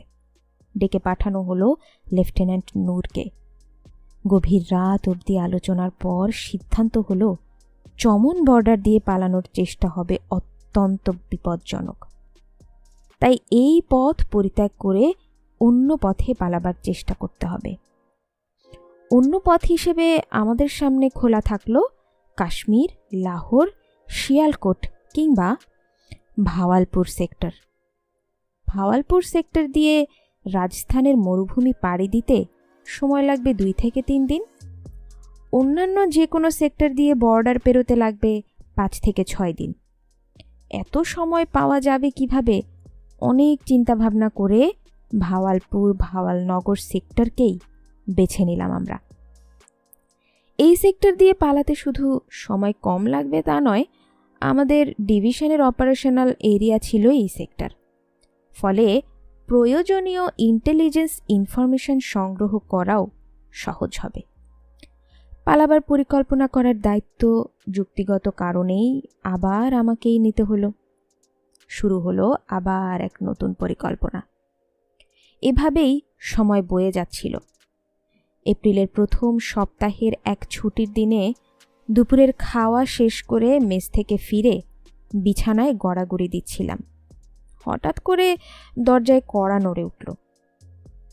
কে জিজ্ঞেস করতেই লেফটেন্যান্ট মতির গলা শুনতে পেলাম। ভেতরে এলো মতি, শুকনো মুখ, মলিন চেহারা। চিন্তিত লাগছিল ওকে। জিজ্ঞেস করলাম, কি ব্যাপার, হঠাৎ কি মনে করে এলে? স্যার, কিছুদিন যাবৎ মানসিক যন্ত্রণায় ভুগছি ভীষণভাবে। অবশেষে আজ মন স্থির করে এসেছি আপনার পরামর্শ নিতে। খুব সিরিয়াস কিছু ব্যাপার নাকি? হ্যাঁ স্যার, মন স্থির করে ফেলেছি, পালাবো। যে করেই হোক পালিয়ে গিয়ে স্বাধীনতা সংগ্রামে শরিক হব। চেষ্টা ব্যর্থ হলে যা হবার তা হবে। যে কোনো ঝুঁকি নিতে আমি প্রস্তুত। আপনি কি বলেন? ভালো করে তার মুখের দিকে চেয়ে তার মনের ছবি পড়বার চেষ্টা করলাম। না, তাকে ভীষণ সিরিয়াস মনে হলো। কিন্তু আমরা প্রতিজ্ঞা করেছি আমাদের 3 জনের সিদ্ধান্তের কথা কাউকে বলা যাবে না। তাই সেই মুহূর্তে আমাদের চিন্তা ভাবনার কথা না বলে শুধু বললাম, মতি, তোমার আন্তরিকতার প্রশংসনীয়, কিন্তু আমি এই ব্যাপারে কি করতে পারি? মতি চুপ করে ভাবছিল কিছু। আমি বেয়ারাকে ডেকে নাস্তার ফরমায়েশ দিলাম। নাস্তা এলো, মতি তৃপ্তির সাথে খেয়ে নিল। ওর খাওয়া দেখে বুঝতে পারছিলাম দুপুরের খাওয়া হয়নি তার। হঠাৎ করেই মতি প্রশ্ন করল, স্যার, সব কিছু সম্পর্কে আপনি আমার চেয়ে অনেক বেশি জানেন। এই অবস্থায় আমরা চোখ কান বন্ধ করে হাত গুটিয়ে শুধু বসে থাকব? আমাদের কি কোনো দায়িত্বই নেই? আপনি কি কিছুই ভাবছেন না? আমি মতির প্রশ্নের তাৎক্ষণিক জবাব না দিয়ে বললাম, কাল বিকেলে চায়না ক্যাফেতে 6টায় এসো, আলাপ হবে বিস্তারিত। মতি চলে গেল। ও চলে যাবার পর আমি কাপড় পরে গাড়ি নিয়ে সোজা বেরিয়ে গেলাম নূরের কাছে। গিয়ে দেখি নূর দিবা নিদ্রা দিচ্ছে। ওকে উঠালাম ঘুম থেকে। প্রথমে নূর কিছুটা ক্ষতমত খেয়ে গিয়েছিল। কি ব্যাপার স্যার, হঠাৎ আপনি এই সময়? বিশেষ প্রয়োজনে এসেছি নূর। তাকে মতির ব্যাপারে সব খুলে বললাম। সব শুনে নূর বলল, মতির ব্যাপারে আপনি কি ভাবছেন? আমি বললাম, ওকে সঙ্গে নিলে কেমন হয়? নূর কিছুক্ষণ চিন্তা করে বলল, আমার আপত্তি নেই, তবে ক্যাপ্টেন তাহেরের মতামতটা জানা দরকার। বেশ, তবে চলো তার ওখানেই যাওয়া যাক। তাই চলুন। আমার গাড়িতে করেই গেলাম ক্যাপ্টেন তাহেরের ওখানে। তাকে সব কথা খুলে বলে জানালাম তাকে সঙ্গে নিতে আমার এবং নূরের কোনো আপত্তি নেই। ক্যাপ্টেন তাহের আমাদের সাথে একমত হয়ে বললেন, ঠিক আছে, ও যদি বিশ্বাসযোগ্য হয় তবে তাকে সঙ্গে নেওয়া হোক। ফিরে এলাম পথে নূরকে নামিয়ে দিয়ে। পরদিন নির্ধারিত সময়ে আমি ও নূর চায়না ক্যাফেতে গেলাম মতির সাথে আলোচনা করতে। গিয়ে দেখি মতি আমাদের পৌঁছানোর আগেই আমাদের প্রিয় ডিশগুলোর অর্ডার প্লেস করে অপেক্ষা করছে। চায়না ক্যাফে তখন কোয়েটা শহরের একমাত্র চাইনিজ রেস্তোরাঁ, আমাদের বিশেষ পছন্দের আড্ডা মারার জায়গা। একটি চাইনিজ পরিবার, বাবা মা ও মেয়ে মিলে রেস্তোরাঁটা চালায়। আমরা তাদের পুরনো রেগুলার কাস্টমার, তাই গেলে বিশেষ খাতির যত্নও করে। আমরা যোগ দেবার পরপরই খাওয়া শুরু হলো, সাথে আলোচনা। আমি প্রথমেই বললাম, মতি, তোমার গতকালের প্রশ্নের জবাব আজ দিচ্ছি। কোনো কারণবশত সেটা কাল দেয়া সম্ভব হয়নি। আমি, নূর এবং ক্যাপ্টেন তাহের পালাবার চেষ্টা করছি বেশ কিছুদিন যাবৎ। চমন বর্ডার দিয়ে পালাবার চেষ্টা করেছিলাম, কিন্তু ইএমই ব্যাটালিয়নের ঘটনার পর সেই পরিকল্পনা বাদ দিতে হয়েছে। এখনও চেষ্টা করছি ভাওয়ালনগর হয়ে রাজস্থান বর্ডার ক্রস করব, কিন্তু আমাদের সঙ্গে ইচ্ছে হলে আসতে পারো। মতির চোখে মুখে খুশি উপছে পড়ল। স্যার, আমি জানতাম আপনি এই সময় চুপ করে বসে থাকতে পারেন না। I am so happy that I can tell you I am proud of you sir. আমি পকেট থেকে ছোট্ট একটা কোরআন শরীফ বের করে তার উপর হাত রেখে ওকে শপথ নিতে বললাম। ও কোরআন শরীফের ওপর হাত রাখল। আমি বললাম, বলো, আমাদের পরিকল্পনা সম্পর্কে অন্য কোনো ব্যক্তিকে কিচ্ছু বলা চলবে না, কোনো পরিস্থিতিতেই না। প্রয়োজন মতো তোমাকে যে দায়িত্ব দেয়া হবে সেটা বিনা প্রশ্নে তুমি পালন করবে। অযাচিতভাবে পরিকল্পনা সম্পর্কে কৌতূহলবশত কোনো প্রশ্ন তুমি করতে পারবে না। একে অপরের উপর সম্পূর্ণ বিশ্বাস রেখে সমস্ত সিদ্ধান্ত মেনে চলবে। আমার কথাগুলোর পুনরাবৃত্তি করল মতি। কোনো জড়তা নেই, কোনো দ্বিধা নেই। এভাবেই শেষ হলো আমাদের বৈঠক। আমার উপর দায়িত্ব দেওয়া হয়েছিল সবচেয়ে শর্টকাট এবং গ্রহণযোগ্য পথ খুঁজে বের করা এবং সেই পথের অপারেশনাল ম্যাপ শিট জোগাড় করে তার উপর ওন ট্রুপস এবং এনিমি ট্রুপস পজিশন এবং ডিপ্লয়মেন্ট ট্রেস জোগাড় করা। তাছাড়া কম্পাস, বাইনোকুলার এবং পার্সোনাল ওয়েপন্স জোগাড়ের দায়িত্ব আমাকেই নিতে হয়েছিল লোকাল অফিসার হিসেবে। এর সবগুলোই আমার রেজিমেন্টে বিস্তর রয়েছে, কিন্তু ক্লাসিফাইড আইটেমস হিসেবে অপারেশনাল পারপাস ছাড়া এগুলো স্টোর থেকে বের করার হুকুম নেই। তাই অন্য পথ খুঁজে বের করতে হলো। ম্যাপ জোগাড় করার জন্য ঠিক করলাম ইনফ্যান্ট্রি স্কুলের ইন্টেলিজেন্সের বাঙালি হাবিলদার শফিকের সাহায্য নেব। ছেলেটার সাথে কোর্স করার সময় বেশ ঘনিষ্ঠ হয়ে পড়েছিলাম। কোর্সে বাঙালি হলেও ভালো রেজাল্ট করায় ও আমাকে বিশেষভাবে শ্রদ্ধা করত। ক্লাসের ফাঁকে ফাঁকে প্রায়ই ওর সাথে দেশ নিয়ে আলাপ হতো। ও অনেক কথা বলতো আমাকে আপনজন ভেবে, বিশ্বাস করে। কোর্স করার সময় ও সবসময় আমাকে নানাভাবে সাধ্যমতো সহযোগিতা করত, অত্যন্ত আন্তরিকতার সাথে। এই সম্পর্কের পরিপ্রেক্ষিতেই আমি ঠিক করেছিলাম, দেখা যাক না, চেষ্টা করে ও আমাকে ম্যাপের ব্যাপারে কোনো সাহায্য করে কিনা। একদিন ওকে খবর পাঠালাম আমার সাথে দেখা করতে। ও ঠিক এলো আমার মেসে। নানা ধরনের আলোচনা হলো দেশ সম্পর্কে। এক সময় আমি ওকে বললাম, শফিক, তোমার কাছে আমি একটা ব্যাপারে সাহায্য চাই, যদি ভরসা দাও তবে বলি। ও যেন কিছুটা লজ্জা পেল।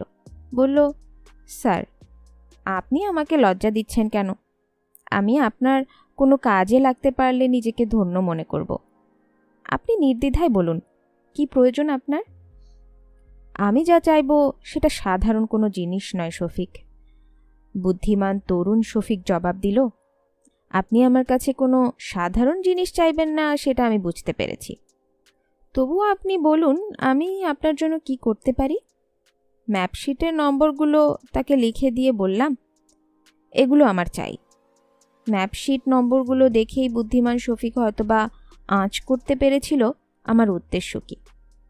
আমার দিকে স্থির দৃষ্টি মেলে চুপ করে বসে থাকলো শফিক। কি যেন পরখ করে খুঁজে দেখছিল আমার মাঝে। ওকে চুপ করে থাকতে দেখে আমি বললাম, হ্যাঁ, আমি পালিয়ে যাবার চেষ্টা করছি, তাই এই ম্যাপশিটগুলো আমার প্রয়োজন। আমার কথা শুনে ও বলল, কিন্তু স্যার। জানি শফিক, তাতে যথেষ্ট ঝুঁকি রয়েছে। ব্যাপারটা ফাঁস হয়ে গেলে তোমার শাস্তিও হতে পারে। তাই যা কিছুই করার সিদ্ধান্ত তুমি নেবে সেটা ভেবে চিনতে স্থিরভাবে তোমাকে নিতে হবে। এই ঝুঁকি নেবার ব্যাপারে আমার তরফ থেকে কোনো বাধ্যবাধকতা নেই। তবে আমার অনুরোধ, এই ঝুঁকি তোমার পক্ষে যদি নেওয়া সম্ভব না হয় তবে তুমি অন্য কাউকে আজকের আলোচনার সম্পর্কে কিছু বলবে না। আশা করি তুমি এই অনুরোধ রক্ষা করবে। হাবিলদার শফিক আমার মুখের দিকে নির্বাক দৃষ্টিতে চেয়েছিল। কথা শেষ হতেই সে আমাকে আবেগে জড়িয়ে ধরে বলল, স্যার, আপনি আমাকে বিশ্বাস করেছেন। আল্লাহকে সাক্ষী রেখে বলছি, এই বিশ্বাসের অবমাননা জান থাকতে হতে দেব না। কাল বিকেল 5টায় খোকা বাজারে আমার সাথে আপনি দেখা করবেন। দেখি আমি আপনার জন্য কি করতে পারি। পরদিন বিকেল 5টায় আমি খোকা বাজারে নির্দিষ্ট স্থানে হাবিলদার শফিকের জন্য অপেক্ষা করছিলাম। প্রতিটি মুহূর্ত কাটছিল চড়ে ও উত্তেজনায়। 5 মিনিট 10 মিনিট হয়ে গেল, 5টা বেজে শফিকের দেখা নেই। শফিক কি তবে আসবে না? কোনো অঘটন ঘটল না তো?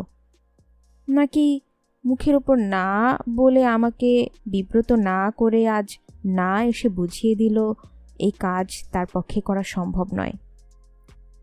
চুপচাপ দাঁড়িয়ে লোকজনের আসা যাওয়া দেখছিলাম আর নানা ধরনের কথা ভাবছিলাম। 5:20 হয়ে গেল। ভাবলাম শফিক আর আসবে না। চলে যাবার জন্য পা বাড়িয়েছি। হঠাৎ দেখি ত্রস্ত পায়ে শফিক হাঁপাতে হাঁপাতে ছুটে আসছে আমার দিকে। বাম হাতে একটি ঝোলা, ডান দিকে উঁচু করে আমাকে ইশারায় তার আগমন বার্তা জানাচ্ছে। অল্প সময়ের মধ্যেই লোকের ভিড় ঠেলে ও আমার কাছে এলো। ওকে দেখে খুশি হয়ে উঠল মন। স্যার, সরি, একটু দেরি হয়ে গেল, ট্যাক্সি পাচ্ছিলাম না, হাঁপাতে হাঁপাতে বলল শফিক। বললাম, চলো কোথাও বসা যাক। মার্কেটের মধ্যেই সবজি কাবাবের দোকানে গিয়ে বসলাম দুজনে। ইন্টার ইউনিট ম্যাচ ছিল আজ। দারুণ খেলা হয়েছে। তারপর 1 ঘন্টা হেভি এক্সারসাইজ করায় বেশ খিদে পেয়েছিল। আস্ত 2টো মুরগি, সবজি, সাথে কড়াই কাবাব এবং নান অর্ডার দিয়ে বসলাম দুজনে। বেয়ারা কাওয়ার পট এবং কাপ রেখে গেল। কোনার দিকে একটি নিরিবিলি জায়গাতে বসেছিলাম আমরা। রেকর্ড প্লেয়ারে জনপ্রিয় ফিল্মি গান বাজছিল। ফলে আমাদের আলাপ করার সুবিধাই হলো। পাশের টেবিলের লোকরাও আমাদের কথা কিছুই শুনতে পাবে না। আমি তো প্রায় নিরাশ হয়ে পড়েছিলাম, কিছুটা চিন্তিতও হয়ে পড়েছিলাম। কি কষ্ট করে যে আপনার জিনিস হাসিল করেছি সে একমাত্র আল্লাহ পাকই জানেন। এতে ঝুঁকি আছে প্রচুর, কিন্তু আপনি দেশের জন্য প্রাণ দিতেও প্রস্তুত। সেই পরিপ্রেক্ষিতে আমার কিছু হলেও সান্ত্বনা পাবো এই ভেবে যে দেশের স্বাধীনতায় আমিও কিছু অবদান রাখার সুযোগ পেলাম। বলেই আস্তে টেবিলের নিচ দিয়ে সে ঝোলাটি আমার হাতে তুলে দিল। আমি তোমার অবদানের কথা সর্বদা স্মরণ রাখবো শফিক। ধন্যবাদ জানিয়ে তোমাকে ছোট করব না, তবে একটা কথা জেনে রাখো, 25শে মার্চ ন্যাক্কারজনক পাশবিক ঘটনাবলীর পর থেকে দেশ ও স্বাধীনতার সংগ্রামে প্রত্যক্ষভাবে অবদান রাখার জন্য অনেক কিছুই ভেবেছি এবং অনেক বাঙালির সাথে আলাপ করেছি। কেউই তোমার মতো নিঃস্বার্থ আন্তরিকতা দেখায়নি। কেউ আমার চিন্তাভাবনায় আটকে উঠেছিলেন, কেউ বা রেগে গিয়ে হুঁশিয়ার বাণী উচ্চারণ করেছিলেন। কুয়েটার অনেক বাঙালির কাছেই আমি ইতিমধ্যেই বিপজ্জনক ব্যক্তি হিসেবে পরিচিত হয়ে উঠেছি। অনেকে আমার সাথে সব যোগাযোগ ছিন্ন করার সিদ্ধান্ত নিয়েছে। সেক্ষেত্রে তোমার এই সাহায্য আমাকে মুগ্ধ করেছে। তোমার এই অবদান সামান্য নয়। যদি সংগ্রামে যোগ দেবার তৌফিক আল্লাহ আমাকে নসিব করেন, দেশ স্বাধীন হওয়ার পর যদি বেঁচে থাকি, তবে তোমার নাম বাংলাদেশের ইতিহাসে থাকবে ভাই। এই ওয়াদা তোমাকে আমি দিলাম। শফিকের দু চোখ বেয়ে অশ্রু ঝরছিল। রুমালে চোখ মুছে নিয়ে ধরা গলায় বলল, স্যার, আমার এই অবদান অতি সামান্য। ইচ্ছে হয় আপনার সাথে আমিও পাড়ি জমাই, কিন্তু আমি ফ্যামিলি ম্যান। পরিবার ফেলে কি করে পালিয়ে যাই? আমার এই অক্ষমতা আমাকে পীড়া দেবে সারা জীবন। নিজেকে আমি কখনো ক্ষমা করতে পারবো না স্যার। কেন মিথ্যে দুঃখ পাচ্ছ ভাই? বাংলাদেশের সবার পক্ষে কি যুদ্ধে সরাসরিভাবে যোগ দেওয়া সম্ভব হবে? অনেকেই নানাভাবে সংগ্রামে অবদান রাখবেন, তারাও মুক্তিযোদ্ধা। যেমন আজকে তুমি রাখলে এক অমূল্য অবদান। যারা যুদ্ধক্ষেত্রে যুদ্ধ করবে তাদের অবদানের চেয়ে তোমার এই অবদানের মূল্য কোনো ক্রমেই কম নয়। সেভাবে তুমিও একজন মুক্তিযোদ্ধা। আমার কথায় শফিক নিজেকে সামলে নিল। বেয়ারা ইতোমধ্যে আমাদের খাবার পরিবেশন করে গেছে। এসো খাওয়া যাক। দুজনে তৃপ্তি সহকারে খেলাম। খাওয়া শেষে শফিক বলল, আজ আমাদের নাইট ট্রেনিং আছে, তাই চলে যেতে হবে। সময় প্রায় হয়ে এলো। চলো তোমাকে নামিয়ে দেই। গাড়িতে বসে শফিক বলল, স্যার, একটি কথা, যদি আমার কিছু হয় তবে আমার পরিবারকে একটু দেখবেন। যদি বেঁচে থাকি তাহলে এই ব্যাপারে তুমি নিশ্চিত থাকতে পারো, কথা দিলাম। শফিককে নামিয়ে দিয়ে মেসে ফিরে এসে লনের মাঝখানে ছাতির মতো দাঁড়িয়ে থাকা প্রিয় আখরোট গাছটার নিচে গিয়ে বসলাম। বসন্তের ফুরফুরে বাতাস নানা ধরনের ফুলের সুবাস ছড়াচ্ছিল। গার্ডেন লাইটগুলো স্বল্প আলোকে ম্লান হয়ে বেশ বড় একটি চাঁদ সামনের মোর্দার পাহাড়ের গা ছুঁয়ে উকি দিয়ে হাসছে। মনোরম এক শান্ত পরিবেশ। কফির পেয়ালায় চুমুক দিচ্ছিলাম আর ভাবছিলাম হাবিলদার শফিকের সম্পর্কে। বেঙ্গল রেজিমেন্টের মেজর মালেক তখন পর্যন্ত ব্রিগেড মেজরের দায়িত্ব পালন করছিলেন। তার ব্রিগেডের অপারেশনাল এরিয়ার আওতায় পড়েছে ভাওয়ালনগর ফোর্ট আব্বাস সেক্টর, ভাওয়ালপুর হয়ে ভাওয়ালনগর। সেখান থেকে ফোর্ট আব্বাসের পথ ছোট স্টেশন হারুনাবাদ। হারুনাবাদ থেকেই শুরু করতে হবে আমাদের পথযাত্রা। পাক বাহিনী এবং ভারতীয় বাহিনীর ডিফেন্স ভেদ করে 25 মাইল দূরত্ব অতিক্রম করে আমাদের পৌঁছাতে হবে